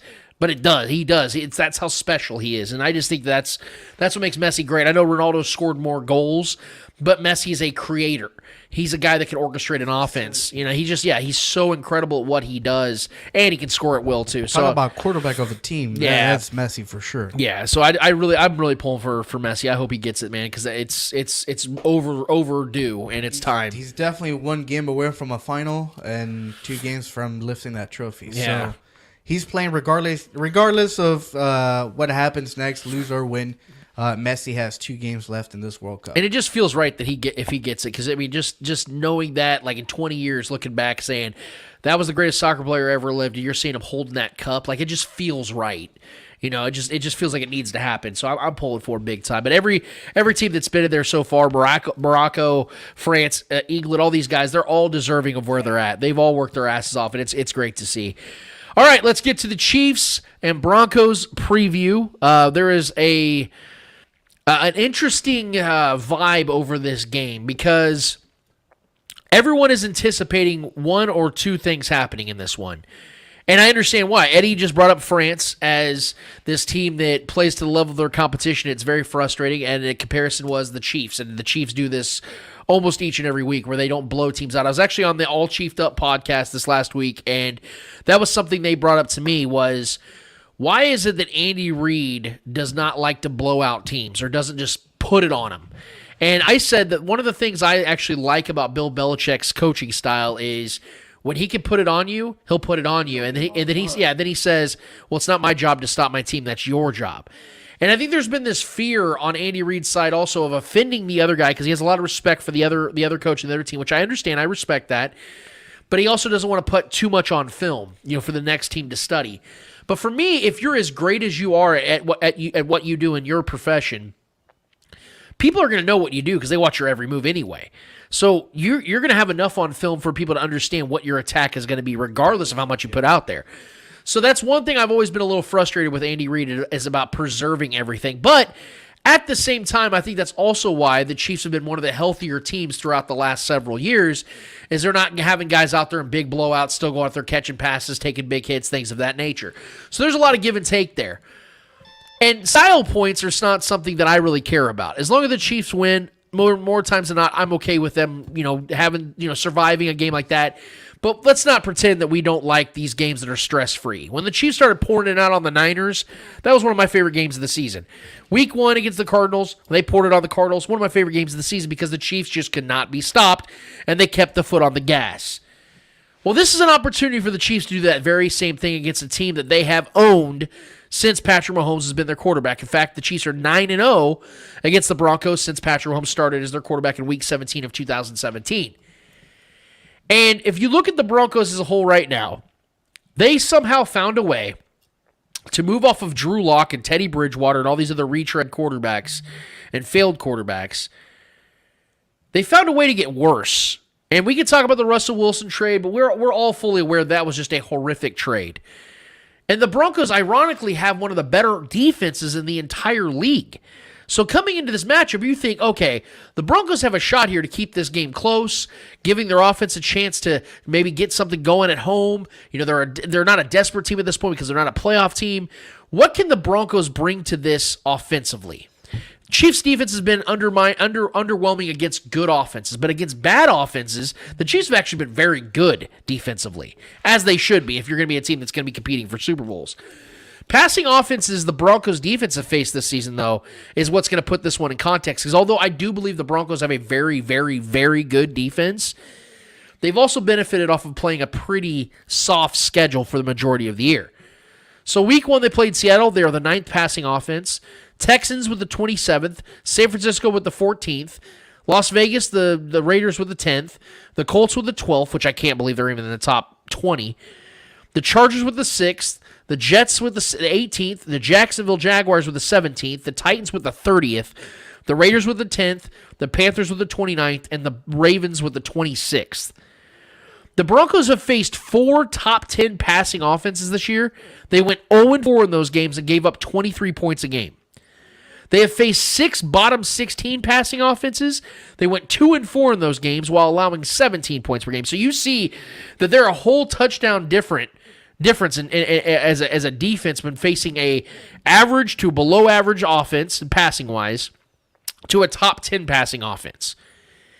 And here's the worst part. You say, well, if their offense, you just give them enough, the Broncos could win some more games. Well, here's the problem, though. On the last 4 games, the Broncos offense has scored 3 touchdowns. And this is against defenses they should be scoring points on. And they simply can't do it. And then you're seeing defensive players like Purcell running at Russell Wilson and yelling in his face. I have never in my life, the 30 years that I've watched football, I have never seen that. Where defensive players running at the franchise quarterback and yelling in his face and showing him up in front of the team. I've never seen that before. Yeah, he's like, okay, bro. We're on the same page. Let's ride. Like, we've never seen that before. So there's a real problem on this team's hands that goes further than their record, further than Russell Wilson. It's a cultural imbalance. The defense is doing everything they can to keep them in games, and it's just simply not enough. Now you're facing a team like the Chiefs, and I posted this on Twitter. You thought the Broncos were having a bad season going into this week. Imagine now having to know you're going to have to face the Chiefs 2 times in the next 4 weeks. The same Chiefs team that just lost a game like they did against the Bengals, conceding the 1 seed. And something else I brought up in the All Chiefed Up podcast was, because they asked me, like, do you think that Andy Reid would pour it on the Broncos in this game? I said, look, I don't know if that's going to be his approach in this one. And I don't know if there's ever going to be a close game between these two because they have 2 games coming up. But if there was a game when the Chiefs were going to pour it on and blow out the Broncos, it would be this week in particular. Biggest reasons why? There's a couple reasons. One, the Broncos, again, can't score points, which means that their defense is going to be on the field a lot, and they're going to get worn out against a very fast, very hungry, a very driven offense by the Kansas City Chiefs. 2, the Chiefs have been a significantly better offensive team on the road than at home this season. The Chiefs at home are averaging a little over 24 points per game. On the road, over 31 points per game. So they're a much more efficient, sound-driven, efficient offense on the road than they are at home. And against a team like this that, although has a very good defense, we've talked about it, against top 10 defenses, the Chiefs are averaging 35 points a game. So misexecutions last week against the Bengals. You saw the Chiefs had multiple opportunities to score well over 30 points. Didn't get that done. In this matchup, I am expecting that because also the player that I want to point out is going to be Travis Kelce.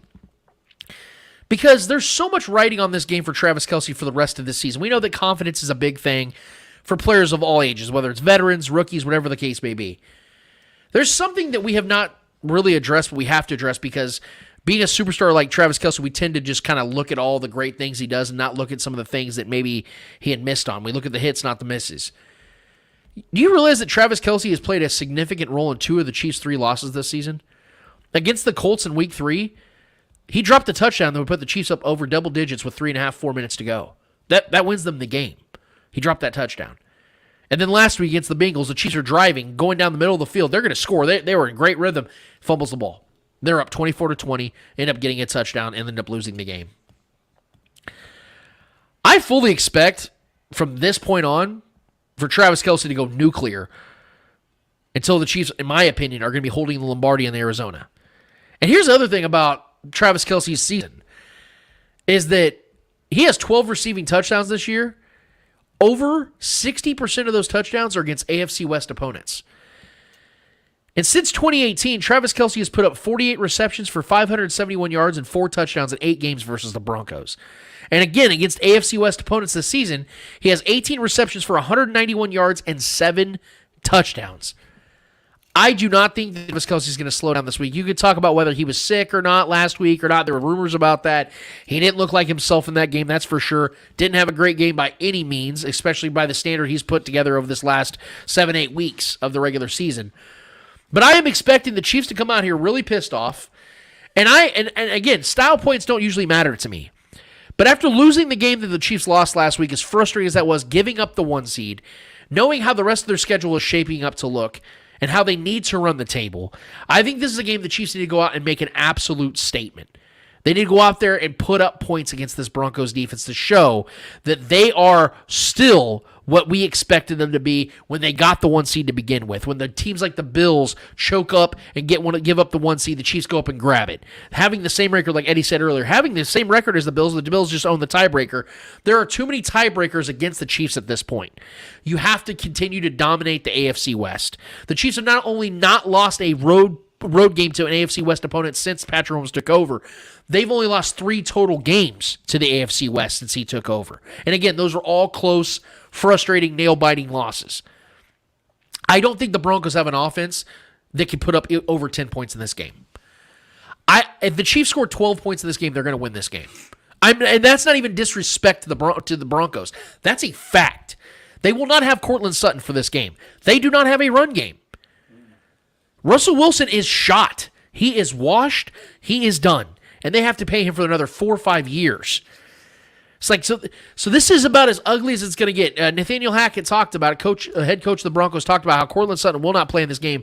He said it's doubtful. More likely he won't play with a hamstring injury. And even without Kadarius Toney and McCole Hardman, the Chiefs have so many advantages on the offensive side. And again, as good as the Broncos defense is, and as talented as they are across the board, they haven't faced a lot of offenses that even come close to what the Chiefs are. And when they have, they've lost. They haven't. The Raiders swept them. And the Raiders, although are talented, are nowhere near as good of an offense. We just saw them lose to the fucking Rams. Baker Mayfield been with the Rams for 48 hours. And the Raiders took it out of them. So the Broncos losing games like that to teams like that gives me a lot of belief and a lot of faith because I'm not worried about whether the Chiefs are going to win this game or not because they're going to win this game. It's about the Chiefs going out there and showing everybody we still dominate the AFC West.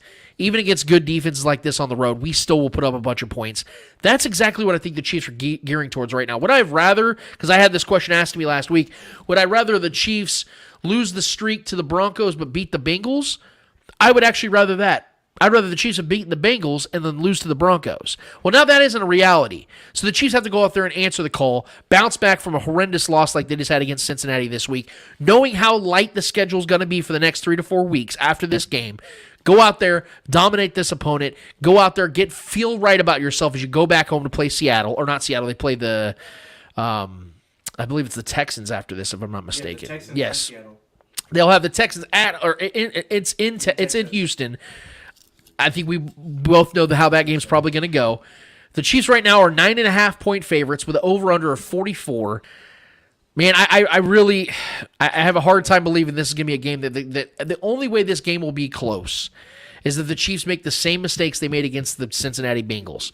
The fortunate thing about it is, even though the Broncos have a great defense, they don't play the same style as the Bengals. They play more of a blitz. They like to get pressure up front. Joe Thuney will be back in this game. I am expecting the Chiefs to be able to control time of possession in this one, be able to run the ball with success, and then get out here with a victory. I'll give you guys my score prediction in a second, but first and foremost, Eddie, what are you seeing in this matchup? What are you expecting in this matchup? How do you see this game going? There's something that Patrick Mahomes came out saying earlier this week, saying that you guys can think about, like, after the loss is like you can't get sucked up into that loss or whatever, because then it turns into two. He said something like that along those lines. And it's very, very true. And I like how this team, right after the Bengals lost, they already moved on to the next week. It is what it is. A regular season, playoffs, you can't do that. Yeah. But it's a regular season. Try and get the 1 seed back. Move on. It happened. Let it be in the past. Stay in the past. Yep. And I think this is a perfect situation for the Chiefs, because you're facing another top defense, just kind of like the Bengals. The Bengals have a top defense. I think they haven't allowed like a touchdown in the second half or something like that. They went 7 weeks for that. Yeah. So I think it's a great test for the Chiefs, especially for this offense, especially still without Mecole Hardman, especially without Kadarius Toney. Obviously, having Juju back, even more healthy than he was this past week. Even after he took that one hit in the head, and he was like, "Oh shit, my head." So I think this is a great situation for the Chiefs, because they can go out there and prove to us that they can very well dominate a top defense. Just like they've done in the past. Against the 49ers, completely destroyed that defense. That defense did not know how to stop Patrick Mahomes in this Chiefs offense and the running game. They couldn't do it. And I think the Chiefs have an opportunity to go here, show the world that though, yes, the Broncos are a bad offensive team, you got to think it's a really great offensive team. And I think you said this in the past, that if the Broncos scored 17 points in like 9 of their games, they'd probably be undefeated by now. Or something. Yeah, they scored 17 points they scored 17 points a week this season. They would have had a 9-1 record at that point of the year, which is insane. That should tell you how good this defense is. If they only had a capable quarterback, I think this team would definitely be fighting with the Chiefs for the AFC West. But obviously, we've seen how that's unfolded this season, and I love the matchup. I very well can see a Chiefs blowout, especially because they're pissed off of what the Bengals did. They did all this shit talking, or Justin Reed did all this shit talking and couldn't back it up. And I think the Chiefs learned pretty much a tough lesson that day. Don't talk shit. Let's do it after the game. And with the AFC West opponent, you have to go out there and dominate. You have to, especially what happened against the Bengals. You have to go out there and dominate. You have to go out there and show us that you're still Super Bowl worthy. You know, this is going to be a really, really good matchup. You said Sutton's not going to be there. I think this defense is going to have a great game. I pretty much see this defense getting a couple of sacks here and there. Chris Jones doing his thing, getting the pressures. I just hope that they don't play down to the level of the Broncos, because if they do, this game can get ugly and can get very ugly real quick. Yeah, and I'll say this. Something else the Chiefs have to figure out is how to stop turning the damn ball over. Yes. 7 consecutive games the Chiefs have had a turnover. It's absurd. Yeah. And to me, I think this game is a great opportunity for your run game. Build the run game. Build the confidence in that run game. Put that film out there. Have Pacheco get the carries, get him the 3-digit yards, let him cook. I think this game is perfect for that because especially going into the playoffs, you want to have more versatility in the playoffs. You want to have the run game available. You want to have the pass game available when you need it. So you can have the good. And I think this is a perfect situation because, like I said, this is the top defense. So if you can get the run game going, you can get the pass game going. This could very well be a good Chiefs game. So you just have to play to your strengths and don't let the opponent get in your head. I think and that's also very crucial. Something the Broncos always rely on, at least coming into this season, was their incredible home crowd. Every time there's an incomplete pass, incomplete. It's a packed house. They always lead the league in attendance. They're super faithful fan base out there in Denver. If you get them pissed off early in the game, let's say the Chiefs, more likely if the Chiefs get an opportunity to defer, they will and kick the ball to the Broncos, which I would much prefer in this game. Get Russell Wilson to look bad immediately to get the crowd all anxious and pissed off, yes. And then just, like I said, methodical drives. Go out there, set up the play action because we've seen Patrick Mahomes in the past this season. When they set up that play action, guys like MVS all of a sudden become that much more relevant. Guys like Juju and those little cross patterns, Sky Moore, guys like that, they're going to have to be pivotal pieces in this game. Going to become all that more open, too, in these kind of games. Make this game easy for Patrick Mahomes because obviously he will flourish no matter what the situation is. But like you said, give the run game its due. Let Pacheco go out there and get the ground and pound going. And then, because one thing I noticed that Andy Reid does, though, is he gets really predictable in some of the things. Him and Eric Bieniemy get really predictable. On 1st and 10, almost every single time they're running the ball. And it goes 3-4 yards. I don't have a problem with running the ball, but I want first down to get 6-7 yards. That way, you can set up a short run game. So in the first downs, I want to see the Chiefs do a little bit more of a screen pass, bubble screens, get Travis Kelce open on the outside. Throw the ball on first down. That's what I want to see because I think that this run game can be very valuable for the Chiefs down the stretch, but I don't think they're utilizing it in the right way.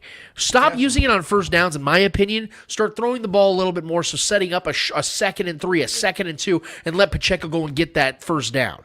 Set up that kind of tempo, and I think against a defense like this, where you're not letting Surtain lock down a certain guy down the field, you're getting these short, quicker passes and allowing these guys to get yak, is the best way I think that they can do this, setting up with play action, things of that nature. I think this game calls for an Alex Smith playbook. I think this would be great for an Alex Smith kind of playbook where it's the checkdowns, especially with the top defense like this. And I think that can help you get the run game as well because then they're going to have to fall back a little bit if you're just kind of doing the checkdowns. They're going to have to press. You can get the deep pass. This calls for a great Chiefs game, but we cannot go down to their level. We can't afford to do that. We get Joe Thuney back this week. That's a great plus. Hopefully Lucas Niang plays more snaps. Obviously he probably won't play a whole game, but I want to see him out there a lot more. Have more drives. Start getting him into that rhythm before the playoffs. So this would be a great situation. Give Pacheco the ball. I love how the Chiefs named him the starter and kind of you've seen it since that day, since that week that they named him the starter. This offense has started running the ball a little bit more. Obviously against the Bengals they abandoned it. I don't know why, but since then the Chiefs have constantly played to the advantages of Pacheco. They let him do the thing. Yes, he gets 1 yard carries, but I love the when he gets off the ground and starts pumping it's a 1 yard game, but that kind of fucks with the defense. It's kind of what the fuck? I just hit him knocked him out, and he just got up and it kind of throws him off a little bit. So I love that from Pacheco. Get the game, the run game going. If you get that going into the playoffs, you can bet this team's offense could be nearly unstoppable. Well, and to your point, predict it. To your point about that, the only game that the Broncos have given up over 30 points was on October 2nd, Week 4, against the Raiders. The funny thing about it is the Raiders scored 32 points, and Derek Carr only had 188 yards and 0 touchdowns. But Josh Jacobs had 144 yards and 2 rushing touchdowns on 28 rushes. Same thing with, and again, that was the most points they gave up in a game.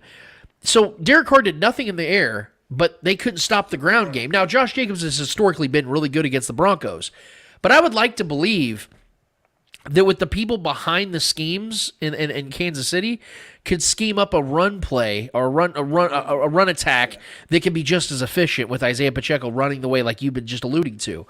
And if you look at the other games against the Chargers, the Broncos lost, only giving up 19 points, but again, Herbert didn't throw a touchdown, and they still lost that game.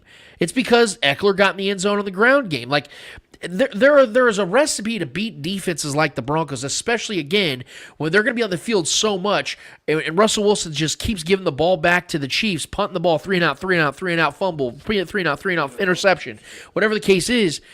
Make that defense work on every single possession to where they start having miscues. They start getting winded. The guys are getting pissed off. They're sick of it. They're 3-9 coming into this game, and they're thinking about Cabo at this point because they know their season's done.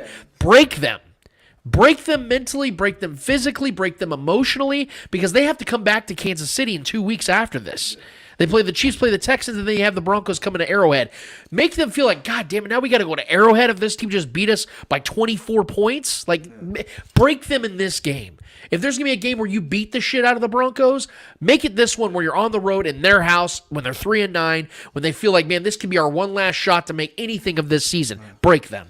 If in the opening drive the Chiefs can go over 20 yards on the ground, that's probably going to break the Broncos. I think you would have the recipe to beat the Broncos and how to beat them in every drive. Yeah. So I think if the Chiefs come out strong and run the ball and get over 20 plus yards on that first drive, that can open the playbook. Yeah. It's fair game after that, you know. I want to see the Chiefs' first offensive drive to be a 12 to 15 play drive where it's like, damn it, dude, they're just dicing us right now. Like, I want it to be a fluid, like if the Chiefs go up there and 3 plays, 75-yard touchdown, and you're like, oh, well, and the Broncos will be like, oh, damn it, we gave them a big play, we'll bounce back. But if you go out there and you convert 4 third downs, and then it's like, damn it, we can't stop. Break. I want to see them. Yes, I want to see a 3rd and 8, 3rd and 9. Patrick Mahomes throws right in the middle of the field to Noah Gray. Let it be like the role players going out there and dominating this defense. Going and let a Jody Forts get that first touchdown. Let these guys go out there and make a big play on a big 3rd down and just break this defense mentally before they even get off the field that first time. Because the crowd's going to give them something. They're going to let it be loud and rowdy for a minute. But let that be what drives you to break this team quickly. Especially if you can go 3 and out with the Russell Wilson, which is very, very doable, and then go out there and score 7. Their offense is just going to feel that much more pressure because the fans are just going to.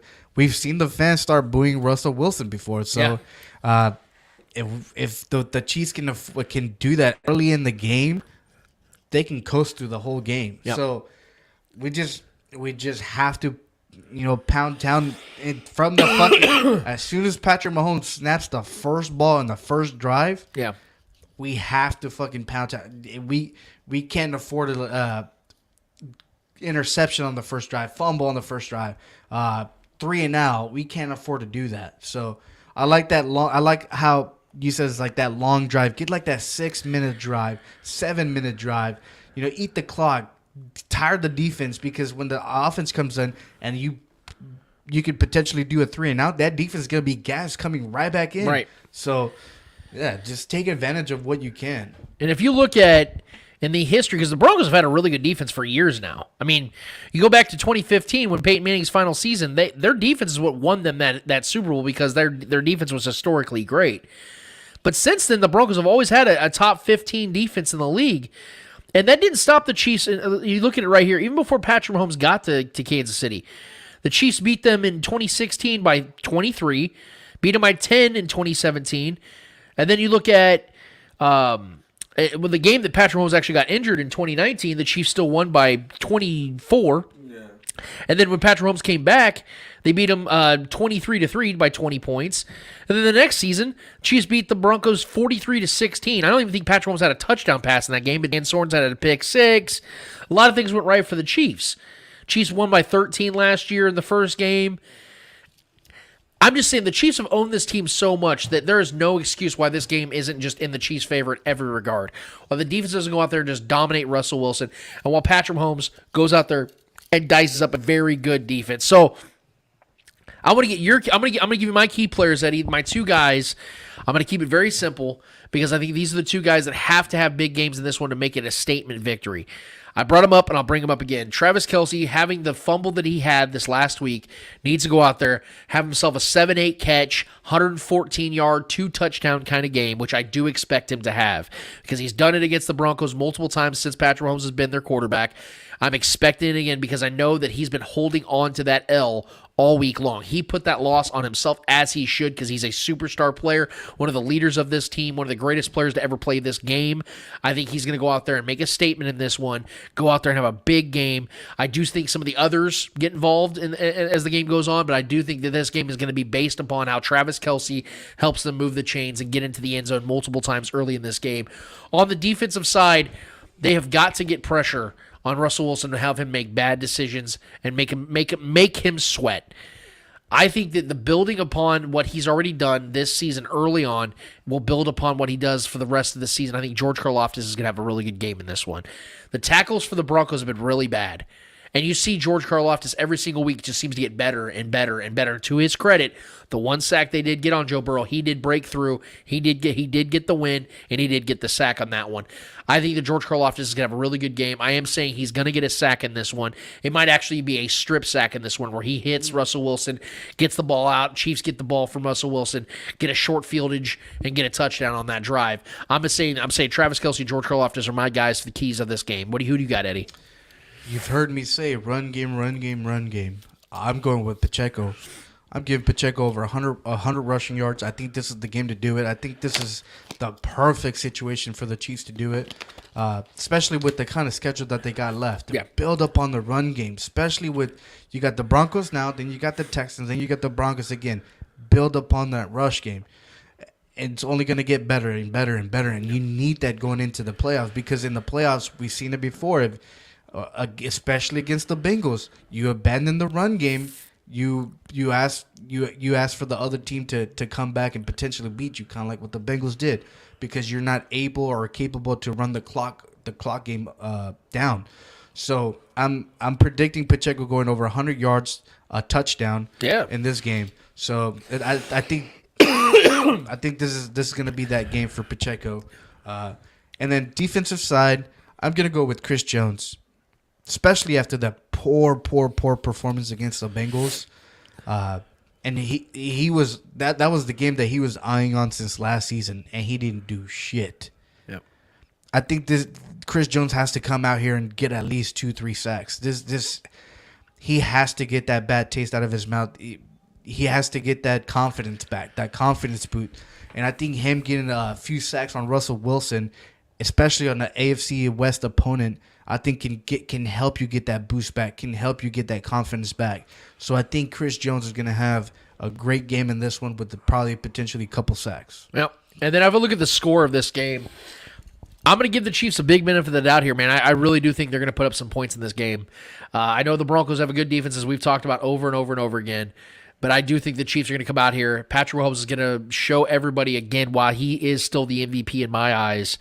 And they're going to Chiefs are going to get. I think the Chiefs are going to get the 1 seed back within the next couple of weeks, and this will be a game that helps them get there. I think the Chiefs are going to beat. I think the Chiefs are going to beat the Broncos. They're going to keep the Broncos out of the end zone for the entire game. I don't think the Broncos score a touchdown, and I think the Chiefs score a lot in this one. I'm going to say the Chiefs. I think that if I'm going to go non-conservative, say the Chiefs blow them out. I think the Chiefs win this game 34-9. What do you got, Eddie? Okay, if I'm predicting how things are going to go out with this game, I'm going to go with the score of 35-14. I think they're going to get a couple of touchdowns, but I think those are going to be those garbage time touchdowns where we potentially have our backups into the fourth quarter. You know what I mean? And I think that's where the Broncos could potentially get those 14 points. I think this Chiefs can very well dominate from the beginning to the end. and I'm predicting a 35-14 game. I like it. You guys let us know what you guys think about how this game goes. Who will be your key players? What's going to happen with the score? Do the Chiefs continue to go down the sled of getting into another 10-win season and potentially getting that 1 seed back? You guys let us know how that's going to go. Hit us up on our YouTube channel and let us know what your thoughts and what your predictions will be. Eddie, we have one more order of business to get to. What is it called? Hold this L. Each and every week we finish off each and every episode with a series of L's in the world of sports. Whether those L's in the world of sports are friendly or not so friendly L's in the world of sports, we promise you, who is ever holding those L's in the world of sports deserve those L's in the world of sports. Eddie Ortiz, Mr. Yo, who's holding the L for you this week? Why is it F1? Well, I'm going to start off by saying that France just scored against England. They're up 1-0. Like it. I'm going to go back into the World Cup, and I'm going to go into a game from yesterday, the Argentina-Netherlands. The media, fans around the world are crushing Argentina by the way they celebrated the victory against Netherlands.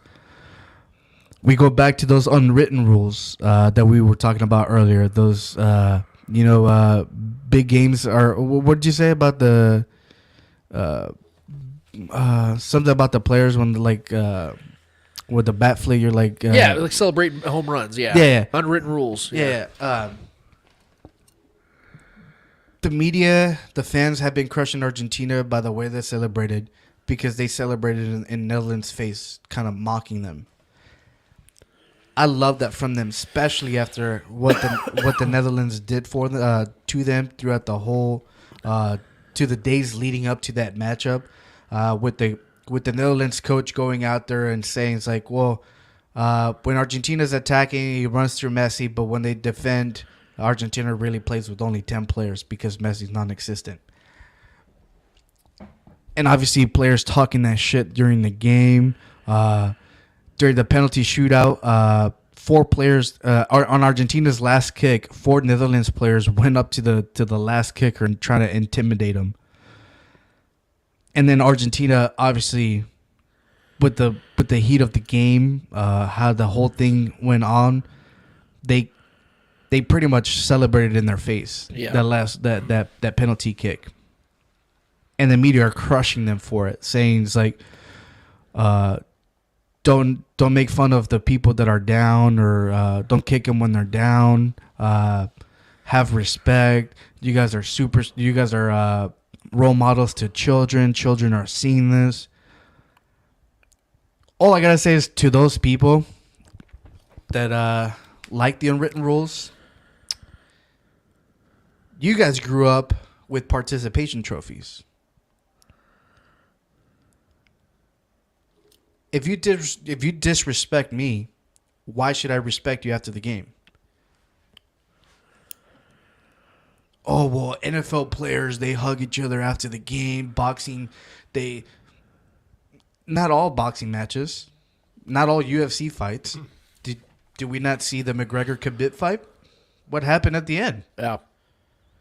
Did not Khabib's team jump the fucking the fence and started beating McGregor up? Why weren't we complaining about that? Right. Baseball players, when they hit a home run, flip the bat, don't we love that shit? Don't we want to see that shit? That's celebrating on the pitcher's face. Yeah.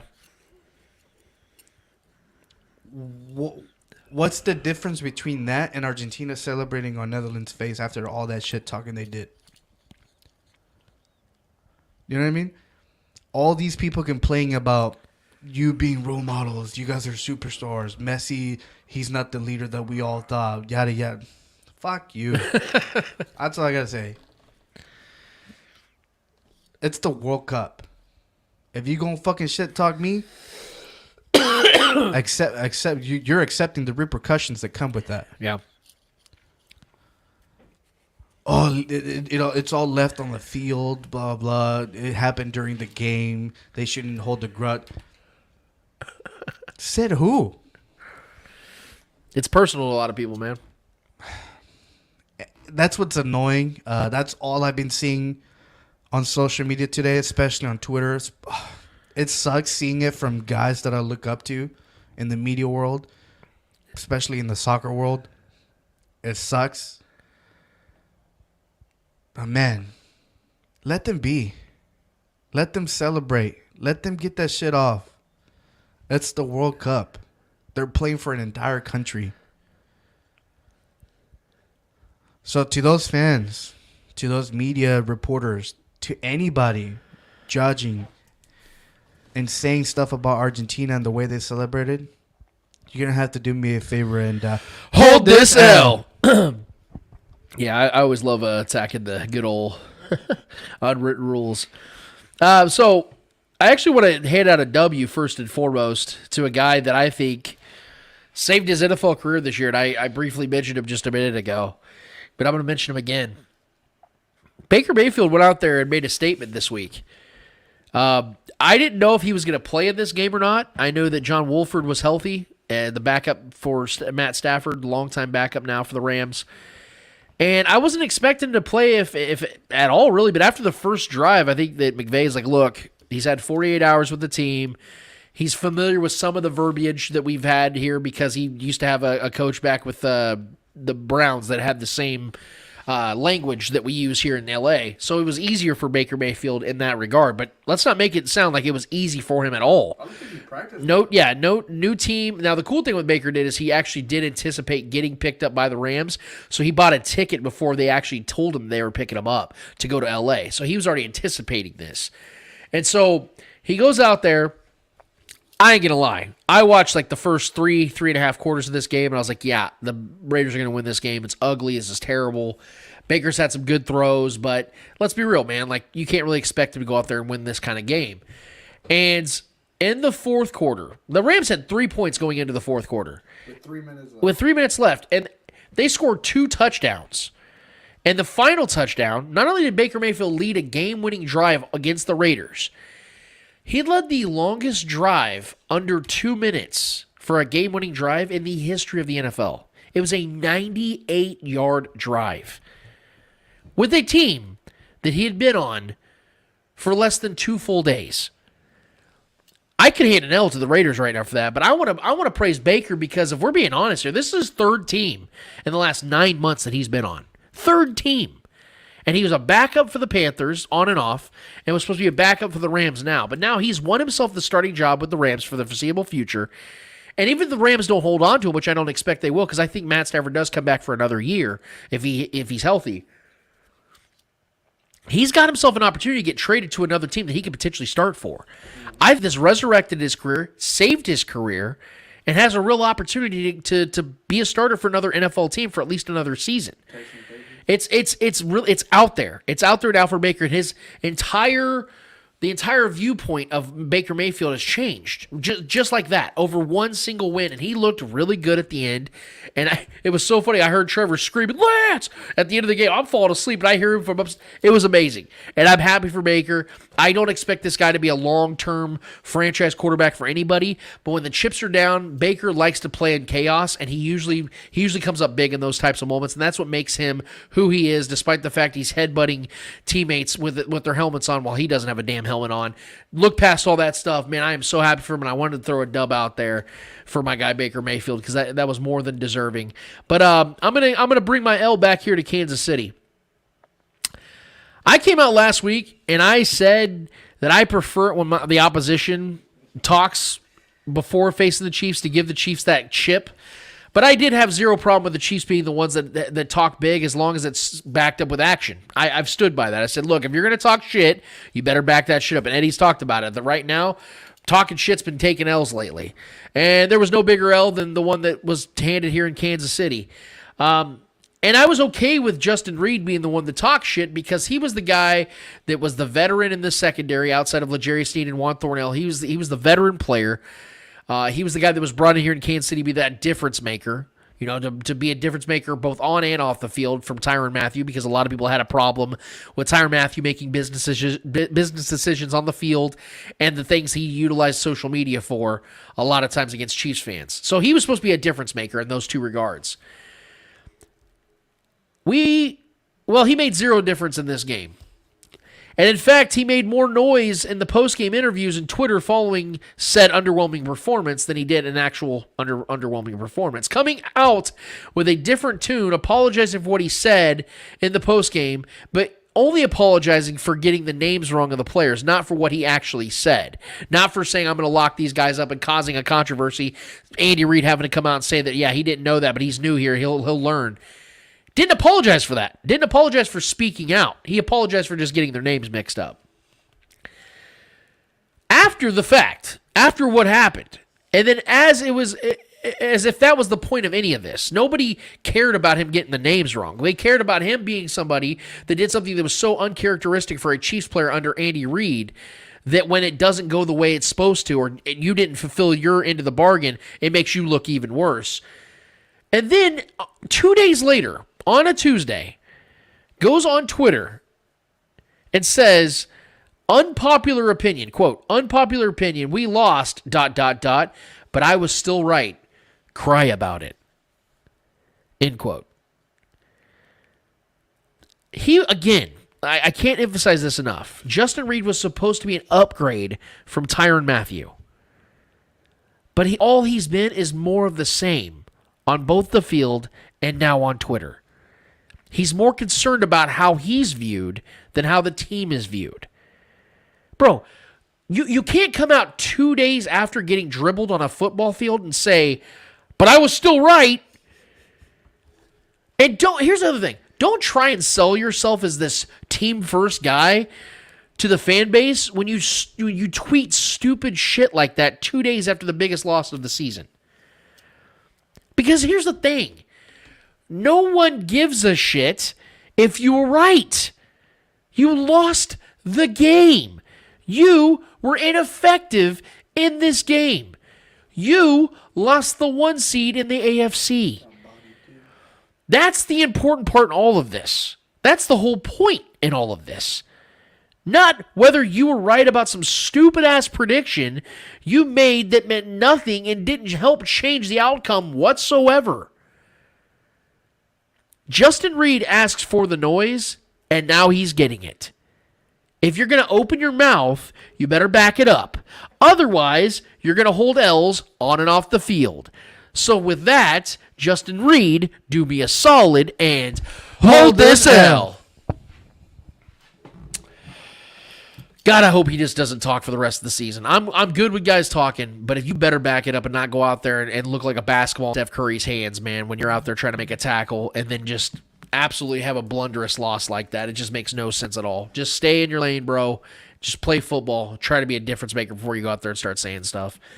This has been a fun show. It's usually a little bit longer than this. I know that, but we are missing a third of our amigos here, if you will. We don't have the whole structure, but we will be back next week, guys, to hopefully have all that back. It's been one of those weird weeks where I know everyone's getting hit with the bug right now. Hopefully the Chiefs don't get hit with the bug this week. Hopefully they go out there and hit the Broncos with the W bomb, if you will. This is nevertheless, it's been a fun show, guys. We really do appreciate all you that have already subscribed. If you're not, though, hit us up on YouTube. Hit the subscribe button. Hit the notification button if you'd like. We love it every single week when we hear from you guys, get interactions from you guys. And again, thank you to Starcade Media for what they do for us, man, each and every week when they promote our shows on their platforms. They have a big following. They got a lot of other good shows on there as well. Arrowhead Allies, the Kingdom Queens. They got a lot of good shows out there. Definitely give them a follow as well, guys. But for Eddie Ortiz, for the great Clay Windler that puts all this stuff together, I'm Lance Twidwell. Episode 196 of the Spoken Podcast is done, finished, and finito. And until we're here 1 week's time from today, talking about the Chiefs hopefully getting back that 1 seed, we out of this bitch. See ya.